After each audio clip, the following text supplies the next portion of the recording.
Hello, everybody. Welcome to the International Performance and Playfulness Symposium. I'm Claire Hind, and together with Sarah O'Brien, we are your hosts for the event. We're delighted that you're going to spend time with us over the next 4 hours.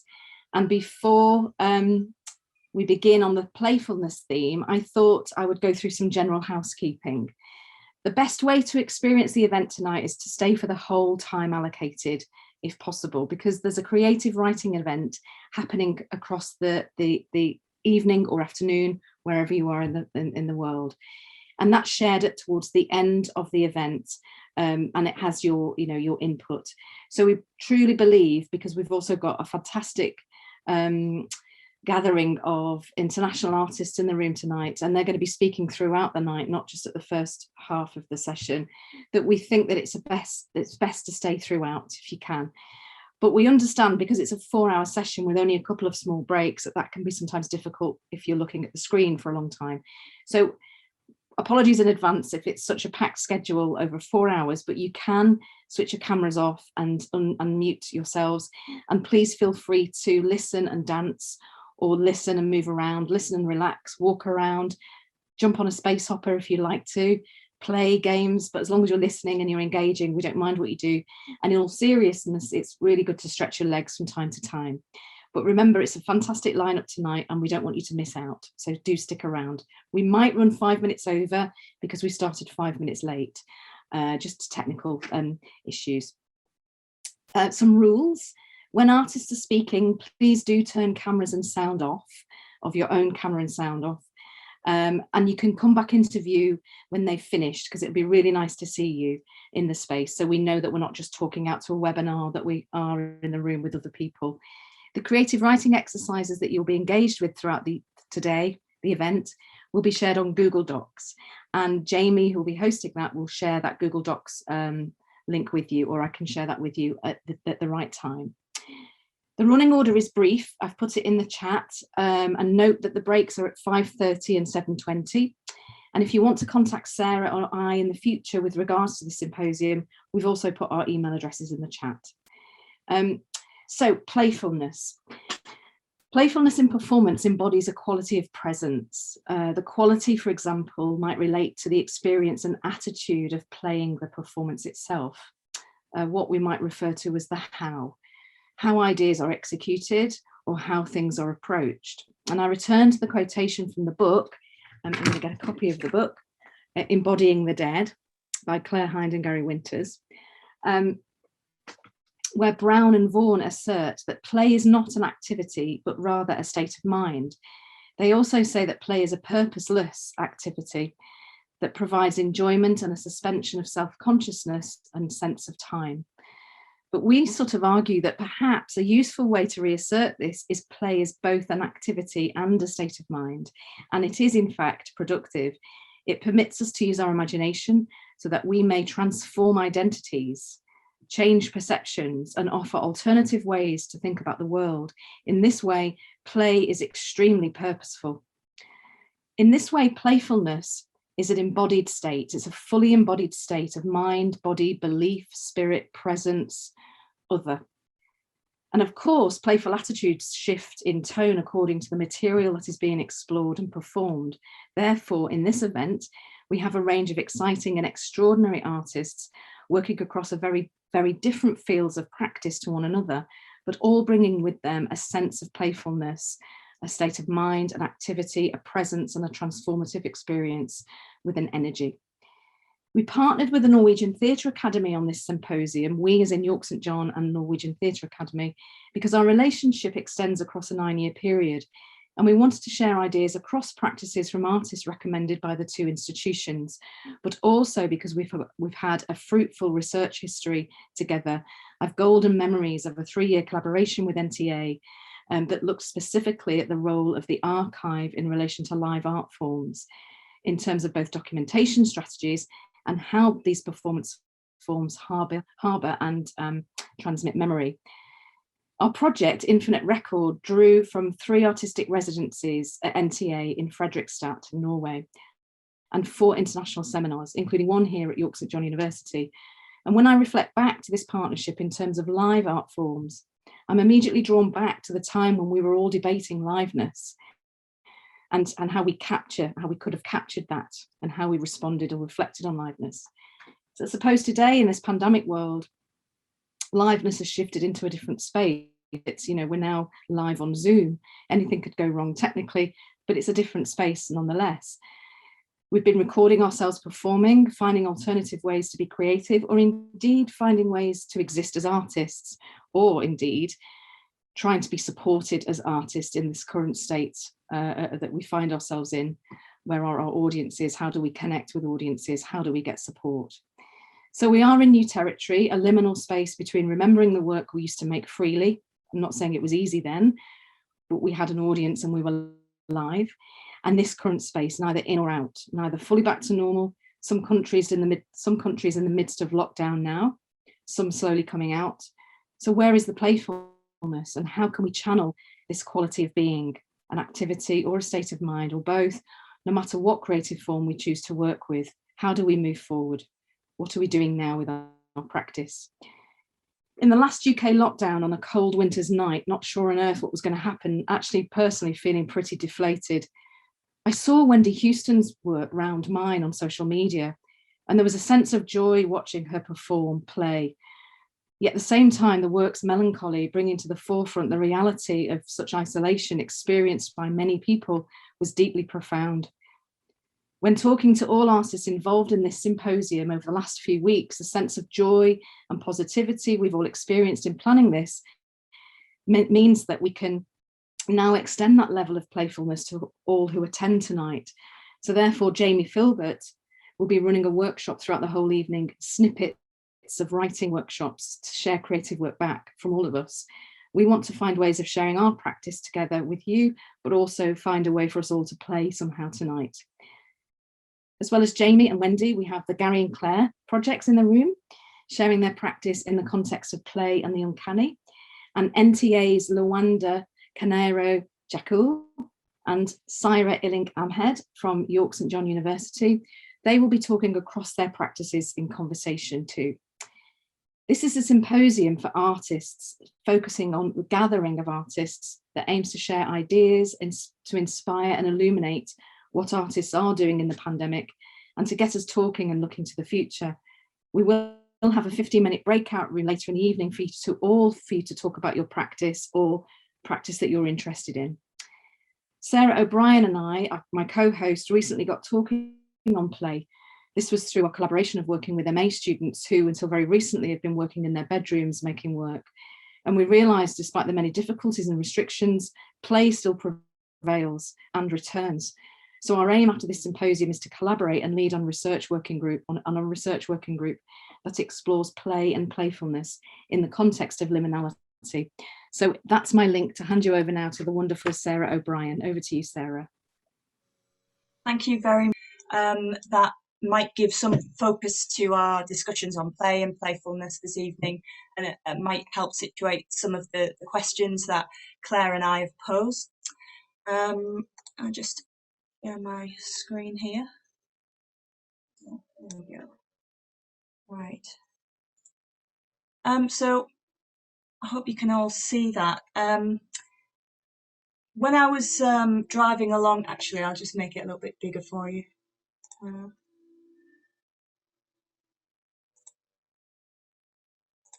There we go. So when I was driving along a quiet suburban road a few weeks ago, I noticed this house.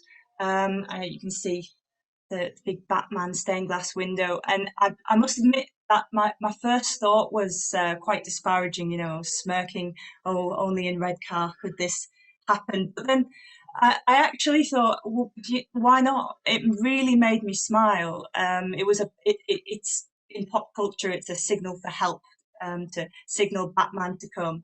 And it's coming from the home, zooming out to the wider world. It's a meaningful symbol in these times. A stained glass window, a liminal space giving high status form to low pop culture. Playing is opening up to a community to challenge conventional ideas, especially about status. And importantly, like a window, play operates in a double space. It is an interlude into daily life, yet it is also intrinsic to its formation. It is individual, yet collective. It is freeing, yet entirely absorbing. Play, as Claire said, is an attitude, a state of mind. We don't step into it, leaving behind daily life. We double our experience. As a never-ending liminal experience, this is an alternative model for living. The Batman reference here also refers to my own interest in play in relation to the Gothic. The Gothic emerged from the Romantic period, which Huizinga stated was born in play. Play, says Fred Botting, like Gothic fiction, haunts and affirms the boundaries of cultural formations. To play is to make rules, test rules, break rules, and transform them. We can use play as a metaphor to understand the non-playful and the rational. Within some rational mindsets, play is deemed a waste of activity that disturbs the cycle of commercial and rational exchange. What interests me is how the Gothic manifests itself today through participatory play within the culture of the object, particularly through the digital media acting as a counterculture to a pervasively interactive society that's dependent upon exchange. Freud suggests that turning a distressing experience into a game is how a child deals with shock. Initially overpowered by experience, their repetition in the form of play, though unpleasurable, allows them to take an active part in the cause of the distress. In this way, play is linked to ritual and transcendence, or freeing oneself mentally or spiritually. Yet during these times, many of our opportunities to play have been taken away. For many of us, pre-pandemic, there was a usual time and space for work and play. But during the pandemic, many have been forced to play and work in personal spaces of real virtuality in the home. Although this has meant that our workplaces have become more playful, with cats, dogs, and kids entering formal meetings, it's also meant that it's been very challenging to play in these spaces, especially when screens have become synonymous with bad news and headaches. We're also mindful that when working in these virtual spaces, media impose their logics on us in a dialectic between freedom and force. With media, we can play, but we are being played at the same time. All of this prompts us to ask, how are we playing now? Who is playing in? For example, who is making work inside their homes, using play methods with playful sentiment? How are people playing differently in this period of restricted movement? How have the rules shifted their practice? What technologies and adaptations from live to mediated are artists making? We also want to ask how the restrictions have altered how we play outside of the home, who's playing out, how have artists developed playful performance work outside of the home, adapting to the gradual lifting of government restrictions, and how are they engaging audiences through play? How do we make room for play, experimentation, and/or humour in a time of crisis? How can serious play enable practices to develop meaningful, political, engaged work in this new world? There. Okay, so that brings me to the end of my section. Good. So thank you very much, Sarah. So in a moment, I'm going to move swiftly on to thank you for contextualising that. That was excellent. And I'll move on to our first guest artist. We'll move straight on to that. But just a reminder to everybody that we are recording this event tonight. So if you don't want to be seen on camera, switch your cameras off and your mics off if you don't want to be seen on camera. And also, when artists are talking, it's probably best if you did put your camera off anyway, just in case. We not so long ago, we did have a really exciting event at Bath Spa University, and somebody was cooking us a bowl of spaghetti while we were performing. Actually, it was quite good. Don't mind these little interventions, but if we have 70 bowls of spaghetti being cooked, then it causes problems. So, but please do put your cameras back on when we're in the room. So I'm now going to introduce you to our first guest speaker. And it's Jamie Filbert. So welcome, Jamie. I'm going to introduce Jamie. Trinidad and Tobago native and Brooklyn bred Jamie Filbert is a multidisciplinary artist. In January 2019, she began an official rite of passage journey towards becoming a Bois woman, a warrior woman of Kalinda, and completed her initiation in February 2021. This journey inspired her to conceptualize and develop the Filbert Kalinda technique for dance and performance, which is rooted in the tradition and culture of Trinidad and Tobago's sacred martial art form, Kalinda. This initiative is supported by and co-created with master martial artist Rondell Benjamin, founder of the Bois Academy of Trinidad and Tobago, and the transitioned legendary Bois man, King David Matthew Brown, also known as Acid. In 2021, Jamie was named a Caribbean Regional Woman Game Changer, dominating in her respective field by Loop News Caribbean.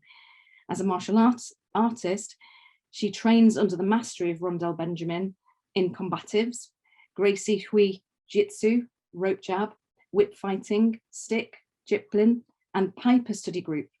Jamie currently serves as the director pointer of Bois Academy of Trinidad and Tobago, where their work is focused on the veneration, immersion, propagation, and archiving of Kalinda, its ancestors and living practitioners. Jamie believes in the power of art and its ability to heal and create dynamic change. She dedicates all of her movement and magic to the legacy of her transitioned parents, Dennis and Veronica Filbert. Welcome, Jamie. Thank you. Thank you so much, Wendy, for that. Wendy, Claire, thank you very much. Greetings, everyone. As you know, my name is Jamie Filbert. I'd like to begin by something I called libation that is known across the African diaspora. It is a way to open up the space. It is a way to venerate my ancestors inside of the space and welcome them to this space. And as we know, we are in the physical world, but there's a very thin line between the physical world and the ancestral world. So I want to start off by giving thanks and praise to the spirit of Kalinda. I want to give thanks and praise to the ancestors of Kalinda, those in Trinidad and Tobago, those of Haiti, those of Cuba, those of Brazil, those of Kingdom of Congo, those of Puerto Rico, those of the Americas across the world. Specifically, I would also like to give thanks and praise to King Supin, King Kali, King Stokely, King David Matthew Brown, and King Zabuka, to all of the women of Kalinda, to all of the children of Kalinda, and the men of Kalinda. My talk this evening, I'm going to go ahead and share my screen so everyone can see that.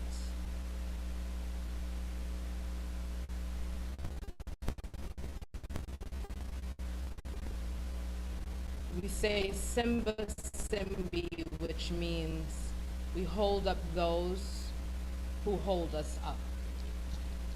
And that is Kikongo. Is everyone seeing my screen? I hope so. When the time comes, transport and transcendence in Kalinda. Kalinda is a sacred martial tradition. It is part of African secret societies. Wherever Kalinda has existed, it has become something that in this space you would have to be initiated into Kalinda or born into its form. It is ritualized warfare. It is initiated warriorhood. It is the mother of carnival, juve, and geometry. Geometry is a warriorhood. In many different texts, it is explained as a provocative form, a form that allows for a particular kind of liberation, a deliberate liberation. It is not a protest form because it understands that the liberation does not need something to ignite it. It moves in a particular way through the space, above the space, around the space, and in the space. It is the bedrock of social, political, recreational, or recreational space and place. Kalinda is the mistress of ring games. It is the orchestrator of ceremony and ritual. It is a home for mystics and healers. It is a generator of language and extra linguistic forms and function. It is a maker of music, art, and dance. Kalinda is a multi-dimensional performance complex which includes dance, drumming, the chanting of LoveWays, which are call and response, rituals, and stick fighting. Kalinda, in Kikongo, I've looked the word up and broke the word down to mean it is the man or the woman going. Maureen Warner Lewis also speaks to the word as meaning the drum that opposes.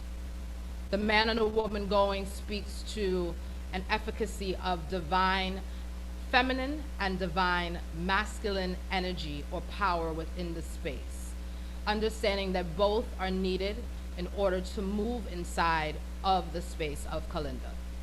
Kalinda is a primordial force of balance. It is a vital force. It is to bring your into, which is a word that comes from Kikongo, Bantu, Bakongo more specifically, that connects people of the African diaspora throughout the world. It is the remembering or remembering of conflict as cooperation. I cite Rondell Benjamin when I say this. It is the remembering of conflict as creativity. It is a remembering of conflict as competence. In Kalinda, it is a competitive sport, dance, song. However, it is not competition in this Western sense of the word. We understand that competition means that I am here to make you more competent. You are here to make me more competent when we face off in a space of conflict. Kalinda is love. Love, understanding that it is not superficial love. It is a love that I want you to grow, which means that at any given point, I will challenge the position that you are in so that you are allowed a space of growth. I'm not allowed to leave you in a mediocre space. That is the amount of love that I am supposed to have in Kalinda. Kalinda is destruction. Kalinda is a self-organizing system. It is a community organizer.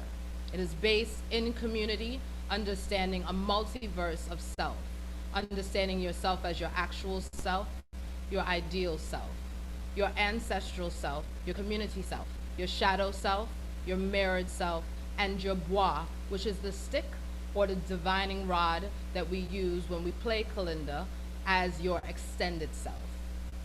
Kalinda is creation. It is a mirror of worlds. It is a mirror of nature.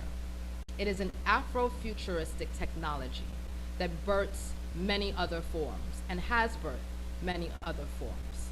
Kalinda is life. Kalinda is a preparation for death.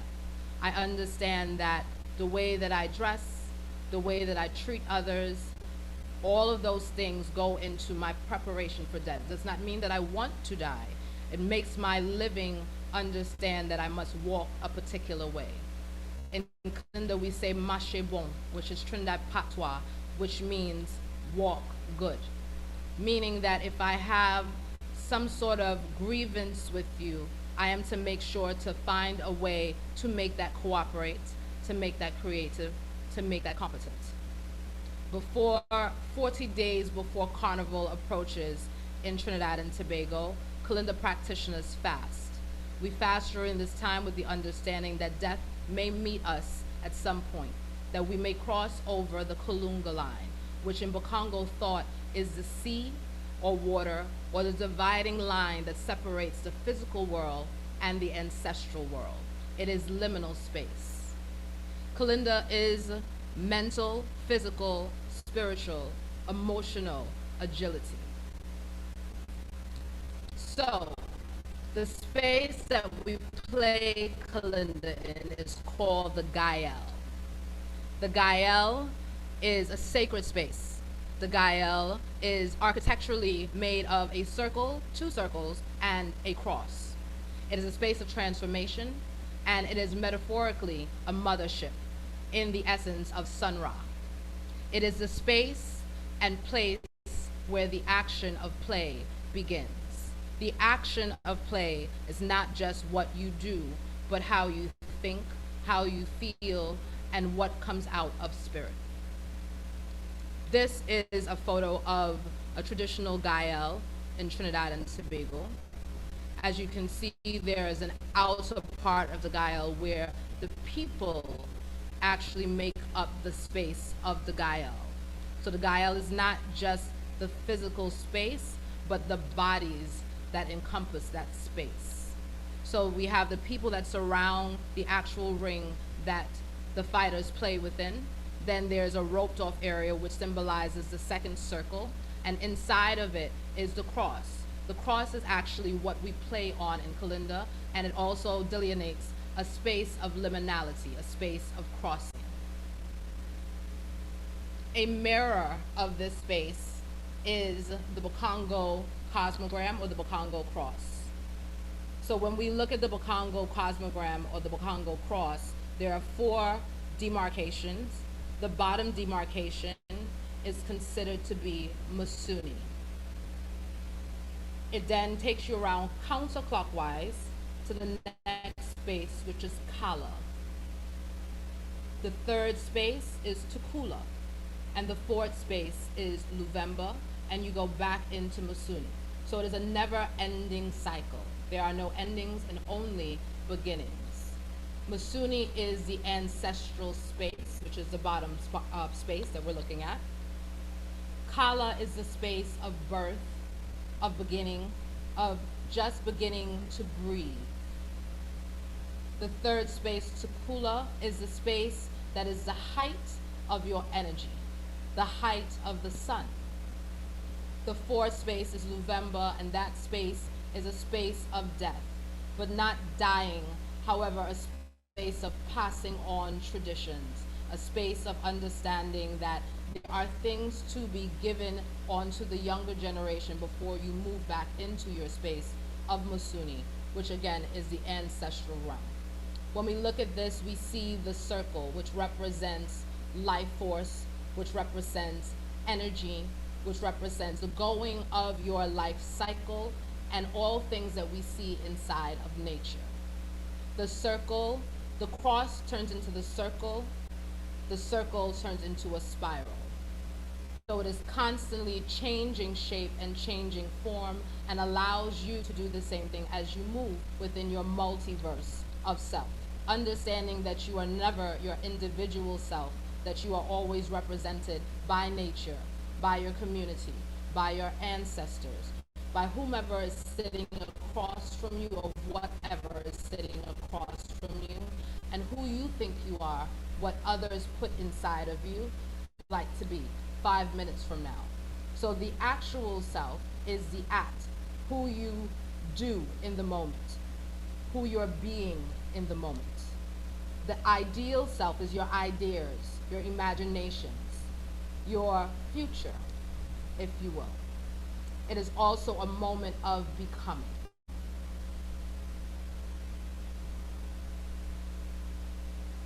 The transport to transcendence.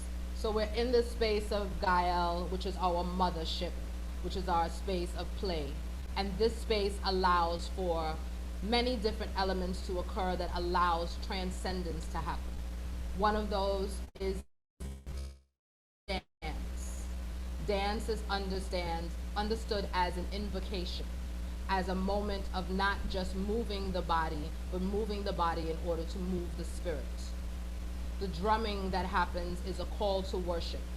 It is the ancestral voice speaking to the space, and as the drum speaks, the Gale speaks back. The drum calls for different things. It calls for your voice, it calls for your body, it calls for your blood. Blood is understood as a blessing, blood is understood as a sacrifice. When we play as children, there are times where we will fall down, we'll cut ourselves, and in Trinidad and Tobago particularly, we'll say something like, all that is in it. All that's in it. Meaning that inside of playing, there is a chance that you may get hurt, and that does not mean that the playing will stop. The LoveWays. The LoveWays are considered to be chants, prayers, proverbs, laws, agreements inside of the space. They are done in call and response. So I'm going to share a LoveWay with you, and although your mics are muted, you can try to sing along or chant along with me. So your call or your response would be rebellion and war. So I'm going to be the Chantwell in the space. The Chantwell is the voice of the Gale. It's the person that raises the energy in the space and calls out to the people in the Gale to respond to this call. the Gale if there is some disturbance inside of the community.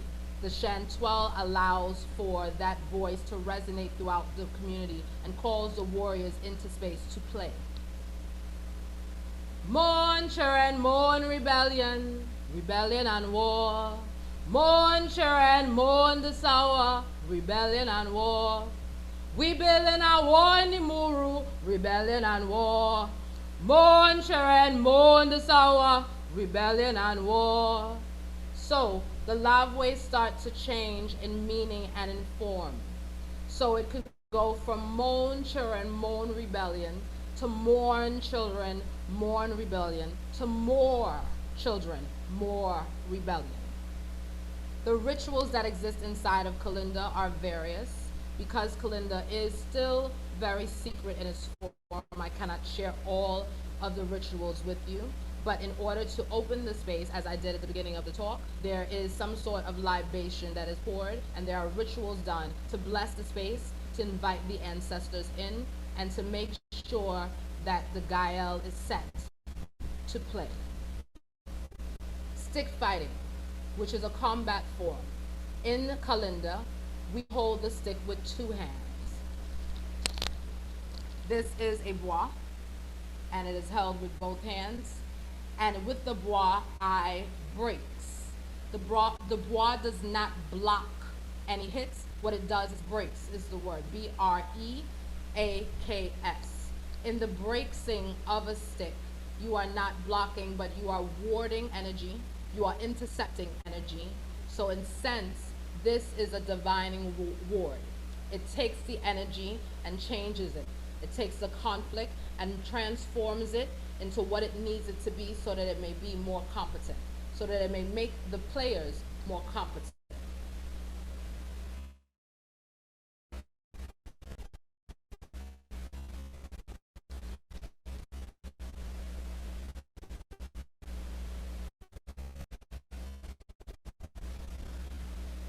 Video clip of what Matthew Brown, who transitioned last year, June 21st.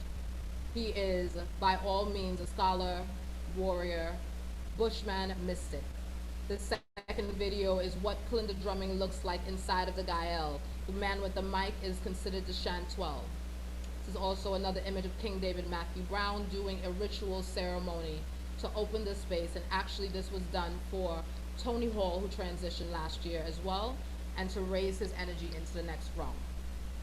Another image of King David Brown and Keegan Taylor playing on the beach. This footage is from No Bois Man, No Frayed, a documentary on Kalinda. Tonight we win chicken ginger. Oh, the Bama not think so ginger. Tonight we want chicken ginger. The Bama not chicken ginger. There we go ginger.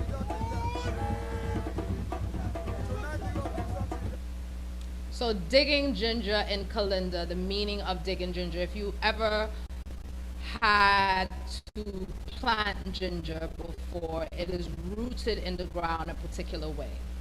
The ginger has to then be dug out of the ground. It takes a great amount of work to get it out. So when we say digging ginger in Kalinda, we mean doing hard work, doing hard labor. So the hard work of conflict is set inside of the play of Kalinda. The LoveWays, which is what you just heard just now, and also what I chanted for you earlier with Moan Chur and Moan Rebellion, they are done in X-tempo. So if we were in space together, I would ask you to chime in by making up your own verse for a LoveWay. So X-tempo, another word for it would be improvisation, but it's more than that. It is something that allows for your spirit to be imbued. And as you X-tempo and as we go around the circle, continuously X-tempoing and calling and responding with each other, what happens is each person's vital force begins to raise. The energy in the space begins to raise. What will happen sometimes, you might see sweat, you might see tears. So there's a chemical reaction that happens inside of the play of Kalinda. LoveWays are making meaning within meaning within meaning within meaning. Their prayers, their agreements, their laws, their proverbs. They there are times where I've explained it as double ontage, but I want to tell you that it's a quadruple or even a quintuplet ontage because of how many layers that are inside of it and how many ways it can be taken. During the 1800s, the LoveWays were looked at as different forms of messaging. So if there were Kalinda practitioners around and there was an enemy or the colonizers were around, they would basically use the LoveWays as a way of communicating with each other. So the colonizer would not understand what they were saying. So it's also that form of communication inside of the LoveWays. It is a modality of transcendence, allowing the voice to act as a porthole to the ancestral realm. Once repetition occurs inside of it, the LoveWays repeated over and over and over again, such as, from the day I hold my boy, my mama called me murderer, Olive, ooh, from the day I hold my boy, from the day I hold my boy, my mama called me a murderer, Olive, ooh, from the day I hold my boy, from the day I hold my boy, my mama called me a warrior, Olive, ooh, from the day I hold my boy. So this LoveWay would be chanted for someone that is wanting to raise their energy and remind them of their abilities, to remind them of who they are, to remind them that at any time, whatever opponent that they are playing, that they are not able to win because we're not trying to win in Kalinda, that I am becoming more competent, that I am moving into a space that is beyond this realm and into the ancestral realm, and simultaneously dancing back and forth between the physical and the ancestral. Repetition equals reactualization of the original time of the rites. So this LoveWay would have been chanted decades, hundreds of years ago. And the fact that I'm singing it in this time allows for that original rite to come back into play again. It also regenerates the space, regenerates the practitioner. It is sound divination. It allows for a rupture to happen, an internal rupture to happen, that allows for a space of rapture, a space of elevating your consciousness to the next level. The crossing of the sticks in Kalinda. So when there is a practitioner that hits on the sticks end up crossing. Beyond that crossing that happens, there's also the crossing when you will see two practitioners together and they might be taking a photograph or they might be just in some space of camaraderie. They will cross the sticks to speak to union, to symbolize their presence inside of both worlds, to symbolize a crossroads and them crossing over. When you enter the Gale, you are no longer your actual self and your ideal self. You have moved on and integrated those selves into your opponent. So you have become the person that you are playing with. You have become the drum. You have become the LoveWay. You have become the dance. You have become the ritual. This liminal space that allows to happen, although it is symbolic, there are moments where there are magical things, and we understand that Kalinda is a space of magic as realism. So in our space, the word for magic is wanga, and that word means obia. The word wanga comes from Kikongo. However, it is also a Trinidad Patois word, and this Trinidad Patois word allows for us to exact our magic inside of space. That magic allows portholes, visible portholes, to open up inside of the space. The completeness of sacred primordial time happens counterclockwise. So in Kalinda, you are moving counterclockwise when you play. That does not mean that you cannot move clockwise. It is just exacting a certain force and energy, understanding that time is moving forward and back simultaneously, and that you are moving within the life cycle. You are moving within the cycle of the sun and nature. You are both present and you are future. You are both past and present. You are past, present, and future while simultaneously being in the physical world, the ancestral world, understanding that no ending is happening and only beginnings are happening. Time is continuously renewed inside of this space. You are in a space of creating a relationship when you enter into the space of play, and recreating that space every time you hit, every time you break, every time you dance, every time you chant your LoveWay. It's continuous recreation or recreation inside of the space. You ascend and descend into the conflict to only re-emerge on the other side of it as a cooperative being, as a creative being, as a competent being. The directions that we use are crossing, are circling, and continuously spiraling. The reiteration and repetition is important. In Philbert Kalinda technique for dance and performance, one of the elements we use are called Gale spinning. The Gale spins allow for 21 spins to happen, and this number is important because it speaks to Fibonacci code and the golden ratio, which ties into that spiraling force, that life force energy, that life cycle energy. This allows for the practitioner to become dizzy. So there's a dizziness that happens inside of that. There's a LoveWay that speaks to this dizziness, and this dizziness is not a dizzy space. However, the dizziness speaks to entering into liminal space, entering and crossing over into a realm and raising, which is coming from inside of you, what we call your Jumbi. Your Jumbi is not a ghost. Your Jumbi is not an external power that comes on you, yet it manifests from within. It is always walking with you. It is your shadow self. It is the being that allows for you to be in complete liberation of who you are. Is a Jumbi following me? Is a Jumbi following me? And it had me giddy giddy. Is a Jumbi following me? Is a Jumbi following me? And it had me giddy giddy. Is a Jumbi following me? The ring games throughout the African diaspora. A method of teaching, they are a method of recording information and archiving. They're a method of learning, passing on ritual, tradition, knowledge, therapy, a way of making visual and performance art. They are a way of accessing liminality. It is a way and sacred space of transport to transcendence. It is a multiverse machine more than a time machine. It allows for you to visit multiple universes within yourself and outside of yourself. It is a space of creation and recreation and a space of recreation. It is a space of understanding competition as competence and not winning or losing. It is a way of making maps. It is a way of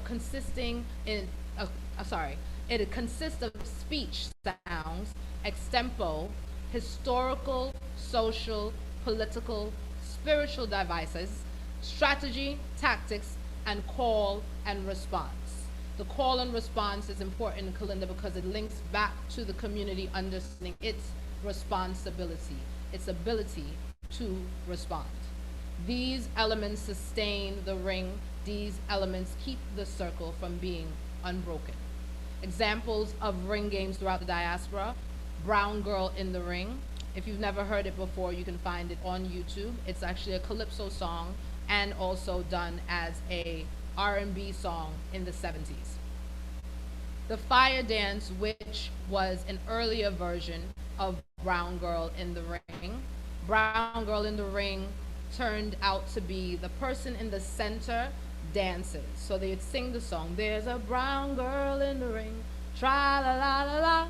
There's a brown girl in the ring, tra-la-la-la-la-la. Brown girl in the ring, tra-la-la-la-la. And she looks like a sugar in a plum, plum, plum. Show me emotion, tra-la-la-la-la. Come on, show me emotion, tra-la-la-la-la-la. Show me emotion, Tra la la la la, and she looks like a sugar in a plum, plum, plum. So the person in the center of the ring would dance, they would show a motion, whatever they decided to do. This motion was extempored or improvised. And it would continue in repetition until everyone in the circle had a chance to be in the circle. The fire dance was actual fire in the center of the ring, and the person would dance in the fire. Bambula is a word that is synonymous with Kalinda. The Bambula dances were and practices basically meant to singe, to imbue fire, and they were ritual forms that happened alongside Kalinda in places like Haiti and Trinidad and Tobago. Hide and seek is another game that is synonymous with ring games and can be seen inside of the practice of Kalinda as the practitioners dance off center in order to balance the entire spiral of moving. Show the bois hiding their hits and seeking out a space to get into the opponent's sacred space. Hip-hop ciphers is another space that ring games are played and are synonymous with LoveWays. LoveWays are synonymous with work songs that would have been done on plantations. The plantation songs that were done later continued on in different forms like jazz and blues. All of these forms would have been birthed from Kalinda's complex. Elements of calypso, picong, which would be synonymous with the Dirty Dozens. So it was a way of insulting your opponent in a very creative way. And it would go back and forth, and it was meant to, again, make the person more competent in how they use their lyrics and they form their words to do this. So, the I, which we deal with in Kalinda only as understanding as our I, a way inside, a way to get to liminal space. Understanding that once you go inside, that you are engaging your multiverse of self, that you are now no longer an individual, but you are an integration of many forms of the real world and also a mirroring of the ancestral world. This formula of I will lead us into our writing game this evening. Interruption, initiation, instruction, and integration. These four words also speak to how you are initiated in Kalinda. In 2018, I got into a very horrible car accident, which I almost died. This car accident left me with a dislocated shoulder and allowed for me to enter into Kalinda. I did not receive hospital care. I literally only did Kalinda and another form that is a part of Kalinda called rope jab. These two forms allowed me to get bush medicines to heal my shoulder and also practice the way of the bois and also other spiritual practices and rituals. That was my interruption. My initiation took 2 years. Inside of the initiation, I received much instruction, and then I was able to integrate my multiverse of self. So today, you, the audience, and all of us will participate in what I've created called the writing ring game. The writing ring game is a part of the writing method of the Philbert Kalinda technique for dance and performance. The rituals of engagement for the writing ring game, you will have 1 minute for each writing interruption. You will initiate your writing at the call of the prompt word that I will give to you, and you will respond. And then you will re-emerge into the presentation Gale, because that's what we're in right now. We're in this Gale together, playing with one another. And then you will have a signal time to come back into the space. Your writing will be instructed by your own internal extempo, your own internal improvisation. So you don't have to think too hard. Your mind is necessary, but understand that your spirit will lead into what you need to do in the writing. At the completion of the writing ring game cycle, all of the writings will cross, they will circle and spiral as one integrated force. The writing will transcend into multiple meanings and act as choral response to each one of the prompts given, equaling a play of one collective performing voice. I thank you so much for listening. I thank you for so much for letting me share Kalinda with you. If there are any questions at the end, I am here to answer them. Again, my name is Jamie Filbert, and this has been When the Time Comes, Transport and Transcendence in Kalinda, a sacred martial tradition of Trinidad and Tobago with lineage in Kingdom of Congo, West Central Africa. Thank you. Jamie, that was such a rich, beautiful, interesting and detailed talk. This idea of becoming ritual is fascinating, and we can talk more when we have the artist talk later, but yes, really it's beautiful. Thank you so much for being so generous with your creativity. Thank you. So yeah, should we do the first writing task? And do you have the link? Do you have the link to Google Docs to put on the chat for everybody? I've just posted it into the chat. I think Jamie has too. Yes. Okay, thank you. Over to you then, Jamie. Okay, so your first prompt word this evening will be ritual. So you will write for 1 minute. I will time everyone. I will tell you when to start. In the document, the rules are in there again, or the ritual of engagement is in there again for you to see, and also a brief description of the Filbert Kalinda technique for dance and performance.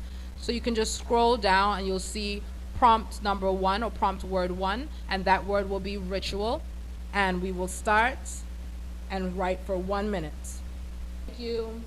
Thank you so much, Jamie. Brilliant. I really look forward to talking to you later in the Q&A. And actually, it's so exciting to be involved in an immediate task. It's really creative. Thank you very much. So our next guest, I'm delighted to announce, is Wendy Houstoun. So I'm going to welcome Wendy with an introduction.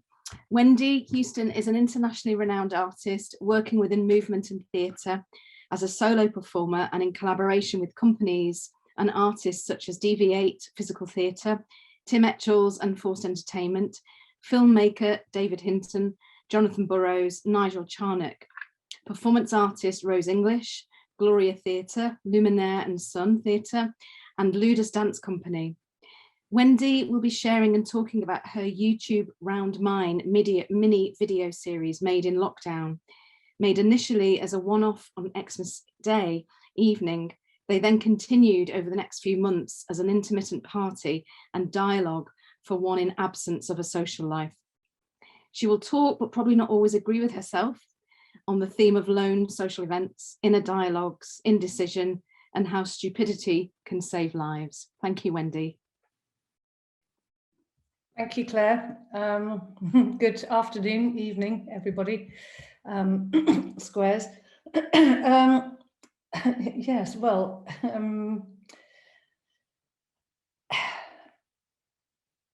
sorry, I've gone a bit, I mean, I think I deal more in the incompetent, I have to say, if we're talking about competencies, but basically what happened, I mean, lockdown kind of sort of outed me as someone that is like, you know, lives on their own.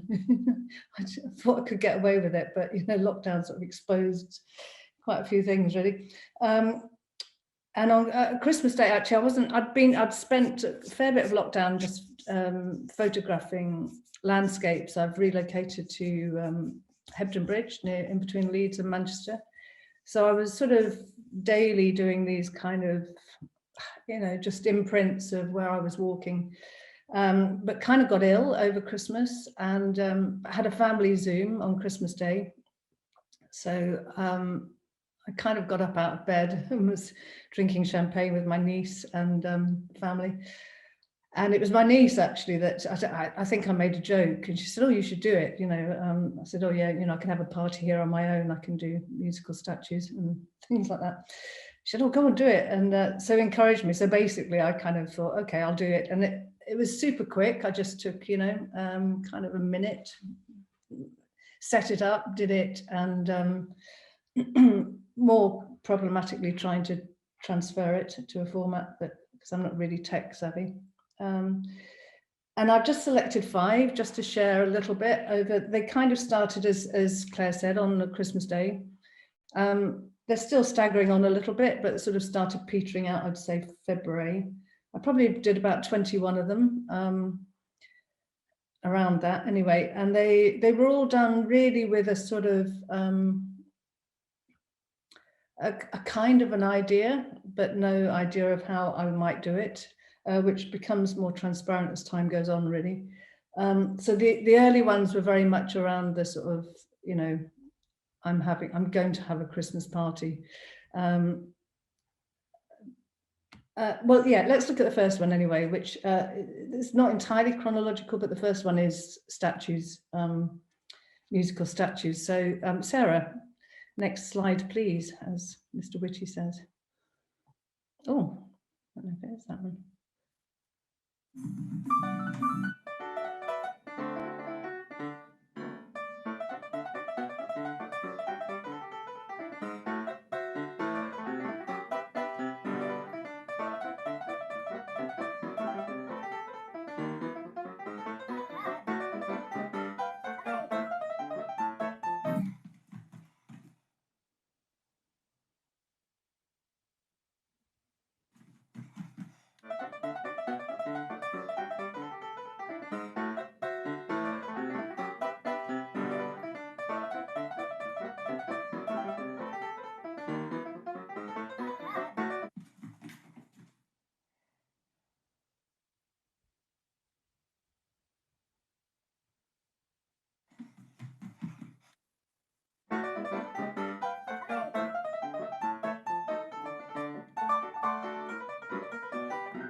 Thank you, Sarah.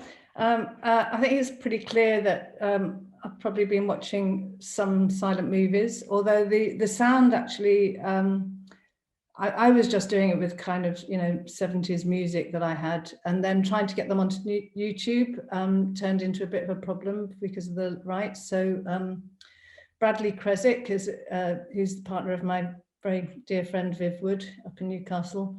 And Bradley actually he was the first violinist in the Philharmonic, but on this occasion was willing to kind of provide me with some sort of piano tracks. So I had to exchange the music. So it kind of wasn't that silent movie to begin with.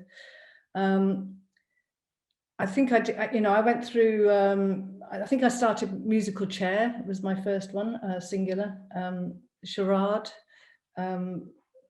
I spent quite a fair amount of time trying to do hide and seek, which is more a camera work problem, of how to deal with that. And basically, I mean, because I wasn't well, I was spending really most of my day in bed, and then I'd look at the clock and think, oh, it's 5 o'clock, it's nearly time for the party. Have a bath, get up, have a drink, have the party, transfer the footage, go back to bed. So it's a really quite a bizarre existence for that sort of deep Christmas period. As time went on, there was a sort of, I mean, those games, when they're musical, there's a sort of obviousness. I mean, turning off the music for yourself is absurd, but well, let's go to the next one. I'll just sort of whiz through, really. The next one is Pass the Parcel, which provided me with a little bit more of a challenge as to how I might do it. Thanks, Sarah.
Yeah, so sort of similarly in the sort of theme, really like children's games, I guess, and sort of still in a musical sort of mode. I mean, the sort of logics that, and actually memories started sort of returning of remembering playing those games and sort of slowing up when you wanted to hold on to the present and grabbing it or passing it very slowly. Strange sort of memory details sort of started to emerge as in the redoing, and I mean, all of them, the principle was pretty much, I would think, the thing I was going to do, but with very little preparation. I think it was nearly always the first version that sort of transpired. And really afterwards was a very quick process of putting them into iMovie, speeding them up, turning them black and white. And then it was the sort of transferring them up that was the lengthy bit. I mean, it's funny because Sarah wrote sort of saying, oh, there's something desperate about them. I think that's partly the speeded up nature of it that gives it a kind of manicness. But I mean, in a way, the whole thing was to kind of, I mean, what I've found a lot about lockdown is a shape of a day, you know, and it's really over a year now of pretty much being located without much shape to the day. So even the sort of, it's 6 o'clock, let's get the lights down and let's get some, you know, let's play a party game, kind of gave it the sense of a shape to the day. And it was a kind of coping. I thought of it as a coping mechanism. In fact, I just went past a school which the headmistress was Mrs. Cope. I thought it was a really great name. But yeah, it made me think of, anyway. And in an odd way, I suddenly thought, actually, I feel like probably everything I've done has been a coping mechanism, making stuff. But in this case, the sort of, actually the bliss of just doing something quick and light and no preparation became, I don't know, yeah, it's sort of, I wish life could be always like that. As time went on, those first two were done in the sort of just after Christmas Day period. The next one is sort of moving into January, sort of 10th of January, and January is sort of deeply dark and heavy, as we all can remember. Plus it was snowing, I think, so my walks even sort of curtailed because it's very slippery around here and I don't want to break a leg.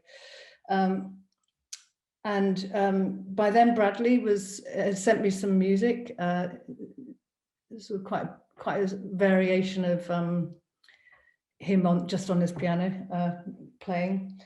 And I'd started to venture into the idea of magic acts. I don't know why. I'd done a couple of card games and just really done a very quick YouTube tutorial about how to do a card trick, and then tried it. Sort of, you know, like instant attempts. So this next one is me, and actually it ended up happening on the day, the anniversary of the trick, the soaring in half trick. Someone thought I'd done it as some sort of homage to the Magician's Circle, but actually it was a complete coincidence, obviously. But the sort of logics of doing something on your own became more complicated. So, well, we'll see. So Sarah, if you could just play the soaring in half one, please, thank you.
Masterful. It's just a matter of time before I conquer the magician circuit. Yeah, so sort of really from the sort of the magic, the era of magic. I mean, actually also a lot of them came from conversations really with, you know, sort of phone calls with friends who would, especially my niece and Viv really, who would sort of make requests. You know, oh, can you do a seance? Actually, that's still waiting to be done. But as time went on, and I mean, a lot of it also came from, well, then as it moved out of sawing in half and into a sort of more verbal territory, which the next one I thought I'd share, I started to move into the sort of idea of book club.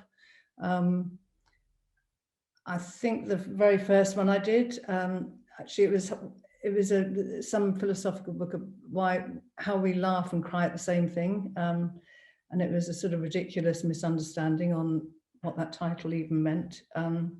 And sort of by shifting chairs, really by, you know, just in the past the parcel, but verbal and mental.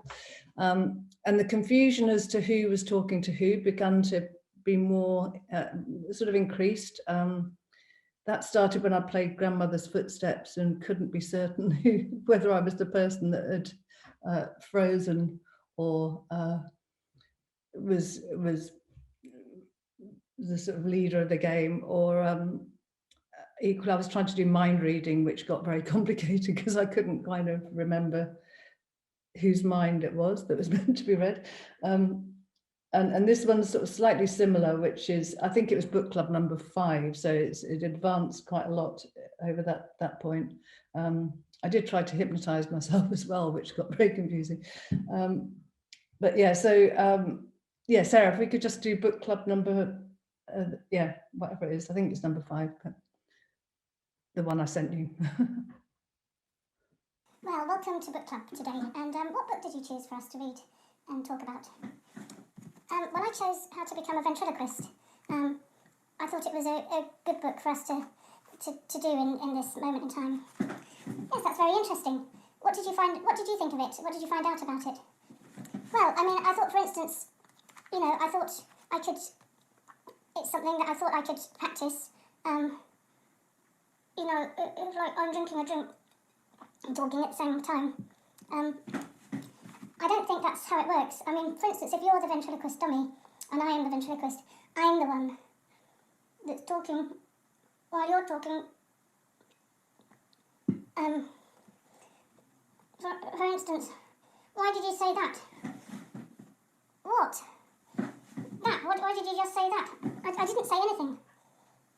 Yes, you did. I saw your lips move. I know, well, my lips do move when I speak. Yes, but they're not meant to. No, I think it's your lips that are not meant to move. I think my lips should move. Okay then. So, if you were to choose another book, what would it be? Would you choose another book that's like... No, I think this is quite a good book to choose. Well, that's very interesting. I think we need to do another kind of book next week. All right then. I think that's a good idea. Actually, it's quite interesting there because the image is flipping, so actually you can't be certain who's talking at all. Anyway, but basically, I'd start off with the idea, and because the logic in the middle of it, I would think, well, is it whose lips are meant to be moving here? Is it the ventriloquist? It also became a fight for who's going to have the drink, actually, in that one. I'm like, no, I want to have the drink. And for some reason, the person on the right, which obviously is me, as well as the other person, began to sort of, I think, sort of slightly dominate proceedings. So as time evolved, but we tried to discuss things like war and peace. And obviously, one thought it was about war and the other one thought it was about peace.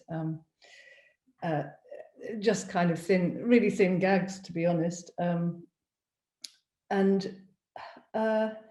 mean, yeah, I mean, I don't think I've got an awful lot to say about them, except for they kind of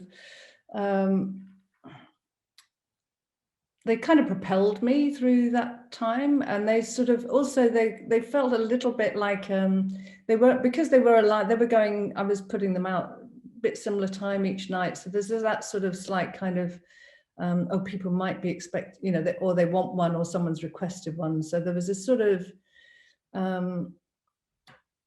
not an obligation, but there was a kind of slot there, like about 8 o'clock, 9 o'clock, I'll put one up, and they felt like they joined us up, and they joined me to people, and they felt very similar to my sort of role as an idiot in the performing world somehow.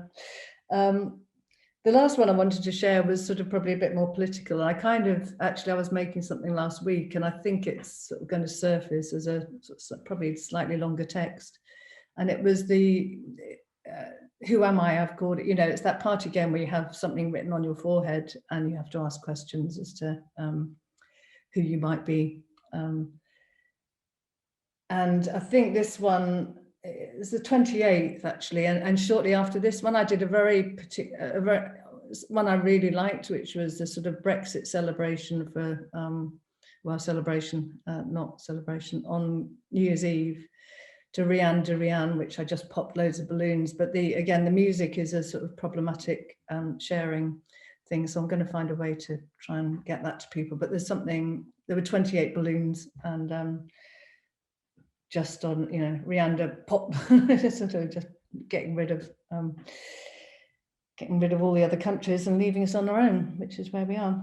But yeah, this last one is who am I?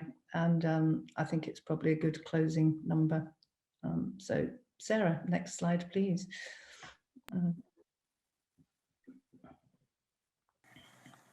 Okay, am I male or female or neither of those? Am I trans? Am I in between? No, I'm none of those. So I'm gender free. Am I living? Am I living? Am I living, or am I dead? Am I dying? I'm dying. Okay, I'm dying, and I'm not a gender. Am I an entertainer? Am I a singer? Can I sing? No, I can't sing. Am I a dancer? Or can I move? Can I move? No, I can't move. Okay, I can't move. I can't sing. Do I have any ideas? Do I have good ideas? Some ideas. I have some ideas. Okay. Am I popular? Am I well known? I'm well known. I'm well known. Am I in the news? I'm in the news a lot. I'm in the news a lot. Am I in the news for good things? Not for good things. So I'm dying. I'm not in the news for good things. Am I a criminal? Am I? I could be a criminal. Okay, I could be a criminal. Am I rich? Am I rich? No, I'm not rich. Okay. Well, comparatively, I'm comparatively rich. Am I? Do I invent things? Do I invent? Can I come up with? No. Am I a historical figure? Yeah, I am a historical figure. Okay, I'm a historical figure. I'm in the news. Am I good? Am I good at what I do? No, I'm not good at what I do. Am I interesting? No. Sometimes. Am I funny? To some people, I'm funny. Okay. So do I drink? Do I like a drink? Yeah. No, it's true. I do like a drink. So sorry. Okay. So I'm dying. I'm not a particular gender. I'm funny to some people. I can't move. Okay. Well, I give up. Yeah, and that's it. They're a little bit glitchy, so possibly only a tiny bit. I mean, glitches the word. I just, if you've got any questions later, ask me them. But it is what it looks on the tin, sort of thing. Coping strategies from the interior of my room over. Thanks very much, Wendy. It was just excellent. I mean, Sarah's going to say thank you, but I just wanted to say that many of us were laughing all the way through. All right. But you can't hear that, obviously, because we're on Zoom, but I was. And then there are some really nice comments in the chat as well. People sort of responding, just so you know that it isn't just going out to sort of dead space, but it's brilliant. I'll let Sarah take over because she's leading on this bit, but thank you so much. Thank you so much, Wendy. That I love them. They're absolutely hilarious. And just to remind people that we're doing a joint Q&A at 6:10. So if you've got any questions for Wendy, if you can just keep them in your mind until 6:10, and then we'll be reading them out. Or requests. You can request. Already request. That's a great idea.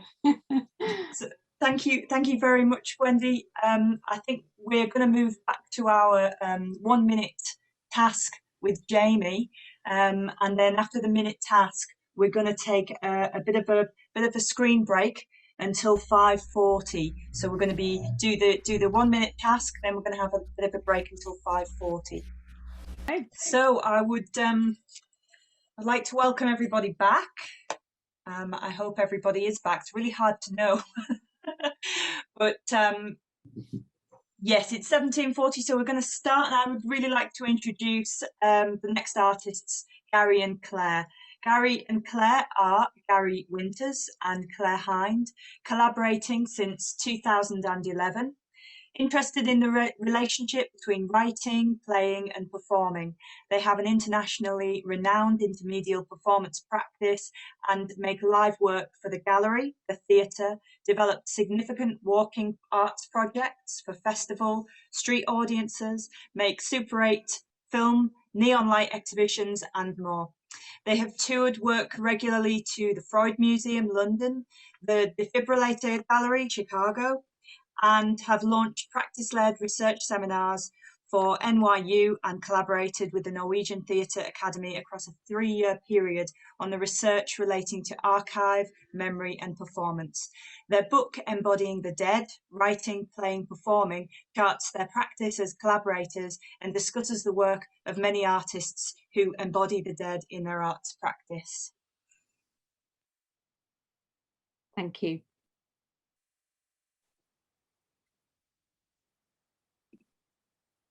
I hang around. You often find me here. I like to be around death. People acknowledge someone is dead.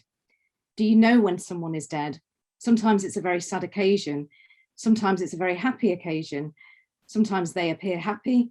Sometimes they appear sad. But for me, I'm just a fly. Let's not make assumptions about my level of consciousness just because I land on crap. We are Gary and Claire. Our intermedial projects span a 9-year period, and our practice circles around the themes of death and play. Our projects have a relationship to death in a broad sense. We consider through our practice how the dead are remembered, represented, referenced, personified, reimagined and celebrated. We write scripts and scores for many walking performances, namely Dream Yards, a walking tour performance that charts the 5 stages of sleep through the snickerways and yards of a city and recalls the audience's dreams. Zombie walks, where the undead serenade the living through the chorus of Roy Orbison songs. We create participatory performance and durational live art events, Crying in the Dark, an overnight karaoke event performing the same song, Roy Orbison's song Crying, from sunset to sunrise. We make and curate visual art installations, including neon lights, photography, mixed media materials, tour live and mediated performances for studio theatres, including 5 Dead Acts, 5 Dead Cats, where a dead king meets a dead gorilla, meets a presumed dead adventurer, meets a dead singer, meets a dead wonder of the world, meets a dead writer, meets a dead career, meets a dead psychoanalyst, meets a dead cat. And death drawing experiences that offer an uncanny reversal of the life drawing class, inviting participants to sketch Gary and Claire dressed as Roy Orbison on a day that celebrates his death. Most exciting territory of play for us is working with imagined spaces that establish some other world, but a world that coexists in our real world. We do this by creating material that blends the fictional with the autobiographical. Most of the stories in our projects relate to our collaborative journey together as artists through the creative experiences of the research phase of making the work. Importantly, we adopt playful attitudes to the rules and the worlds we create, and this affects our relationship to the imaginative concepts for the performance. For us, to be playful is to test the limits of something with a humorous sentiment, to engage in a task with a kittenish or mischievous approach. It also means that we play with things that move us romantically, so not all of the work is humorous. It may be sentimental and melancholic. It's just that we take a playful approach to making the performances. But we do take play seriously, so that when we work with audiences or specific communities, we are sincere in our tone. So we produced a book that charts our practice entitled Embodying the Dead, Writing, Playing, Performing. And I will share a link to that on the chat later after the talk. But this was published a month before the pandemic started, in a time when we wanted, Gary and I wanted artists, students and audiences to pick up our book and perform our scripts and scores and tasks, and everything changed.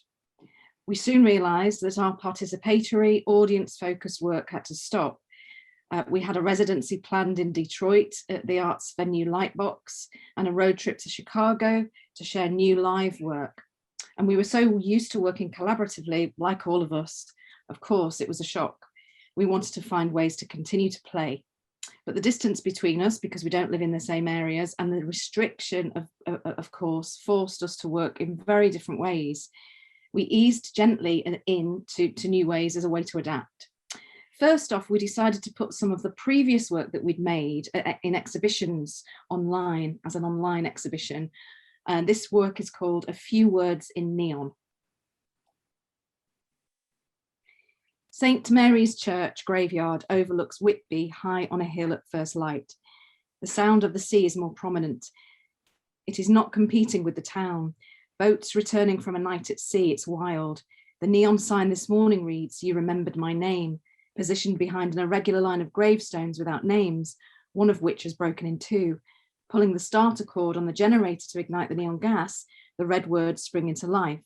The vibration disrupts the stillness again before the dead can rest. There's a barn owl gliding in a gully en route to the moorland beyond Lilholm. The outlook is a postcard image of the North York moors with deep dales and valleys and haunting higher ridges. The metal trestle frame for the neon signs stand out proudly from the heather, crying in bubblegum pink. On top of the trestle is a blackbird in a fixed position, its feathers caught in the wind. This evening, they are heather burning, small controlled fires by gamekeepers to manage the habitat. Our bluey white light from the neon words, "if only," reflected in a roadside puddle, are an echo. It's getting dark. The flames keep disappearing and reappearing. On a grassy bank, the roadside verge of a lost highway, capital letters spell out the words flesh, grass, flesh, glass, red, green, green, blue. Sometimes it splits to spell out different phrases. Fresh, flesh, glass, fresh grass. It's getting dark and it is the middle of nowhere. Headlights from the distance come over the brow. They are getting closer, flesh and glass. The car slows down as it approaches the sign. A window winds down to the sound of PJ Proby on the radio, and the driver says, "What's this? What's it for? Why is it here?" And he smiles as he drives off and sings, "There's a place for us. Somewhere, a place for us. Peace and quiet and open air. Wait for us somewhere." The generator chugs and stalls. The neon light flickers and goes out. Somewhere, nowhere.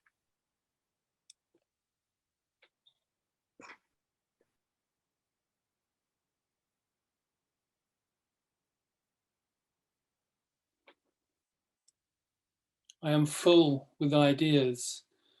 Along the flower-clad clifftop, I gamble in the sunshine and consider the infinite magnitude of space. In the rush-lined gullies, worn in the boulder clay, I compare its reverse, the ultimate minuteness of matter. When we die, our bodies return to the earth. When you see me landing on the roadkill, what goes through your mind? Do you suffer sickness? Do you choose to go back to the earth wearing a love heart on a necklace? Where do ideas come from? They come from within the rotting flesh of a dead black cat. So we are currently in the middle of a collaborative work called Astronomical. We began this in the first lockdown phase when you could only walk in your own city or town or local area. Astronomical is an online project that charts a route through the city of York over a year, taking the astronomical clock at York Minster as a starting point, both as inspiration and its physical location. The virtual path moves through the city, moving incrementally away from the centre point of the Minster, ending up in orbit somewhere out on the city's ring road. Astronomical clocks act as timepieces for solar time as well as sidereal time, the system used to locate celestial objects. With a sidereal day being 4 minutes shorter than a solar day, this anomaly accounts for 1 degree of spin on the Earth's axis, and the project's trajectory will reflect a movement of that amount each day in relation to the Minster, ultimately a full rotation, whilst travelling outwards towards the city edge. This meant that Claire, literally me, walked the path and sent images to Gary to treat artistically for posts.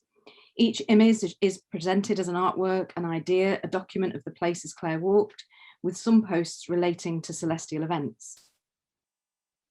We first considered a project linked to the clock 4 years ago, one that would have taken us both physically on the route around the city, engaging with various communities and contexts. So the conditions of the pandemic offered us the chance to rework and realign with what was possible. Taking the Minster, which houses the astronomical clock, as the centre point to the work and to work out from, on a map of the city we drew spokes emanating from the centre, 360 of them, 1 degree apart. We then plotted the points along the spokes that incrementally moved away from the centre point towards the city limits, so that by halfway through, around spoke number 180, this curving path had reached the outer orbit of the city. The second half of the journey will take us on a full revolution, so post 181 onwards, remain on a circular path at the same distance from the Minster, ending up somewhere in the area of Huntington. We quite like the idea of there being 2 halves, a day and a night, a dualism, and that the material or posts from the outskirts of the city, fields, tracks, busy A roads, smaller settlements, golf courses, might portray a different mood to those in the city centre. You can see Astronomical on Instagram. Just type in Astronomical. 360 posts will be uploaded in phases across a year, charting the route through photography, textual anecdote, found images, and predicted celestial events, our offerings to a daily lost 4 minutes. The playfulness of this project is found within the curatorial aspects of creating the posts. We wanted a combination of photographic material from the plotted points and texts, textures and manipulations that would surface some of the ideas running through Astronomical, such as sight, place, walking, time, the cosmos, the effects of lockdown, and also the contingency of things we learn along the way. Given the theme of Astronomical, we've also been thinking about what goes on us, above our heads in the sky. Through this lens, celestial-like objects, shapes and patterns, mimicking planets, star clusters, comets or moons suddenly become abundant. You find them everywhere. Moving forward post-pandemic, we'd like to create a performance reflecting on Astronomical because each image tells a story about place, what is above us in the skies, and our creative practice and collaboration in the context of the uncanny.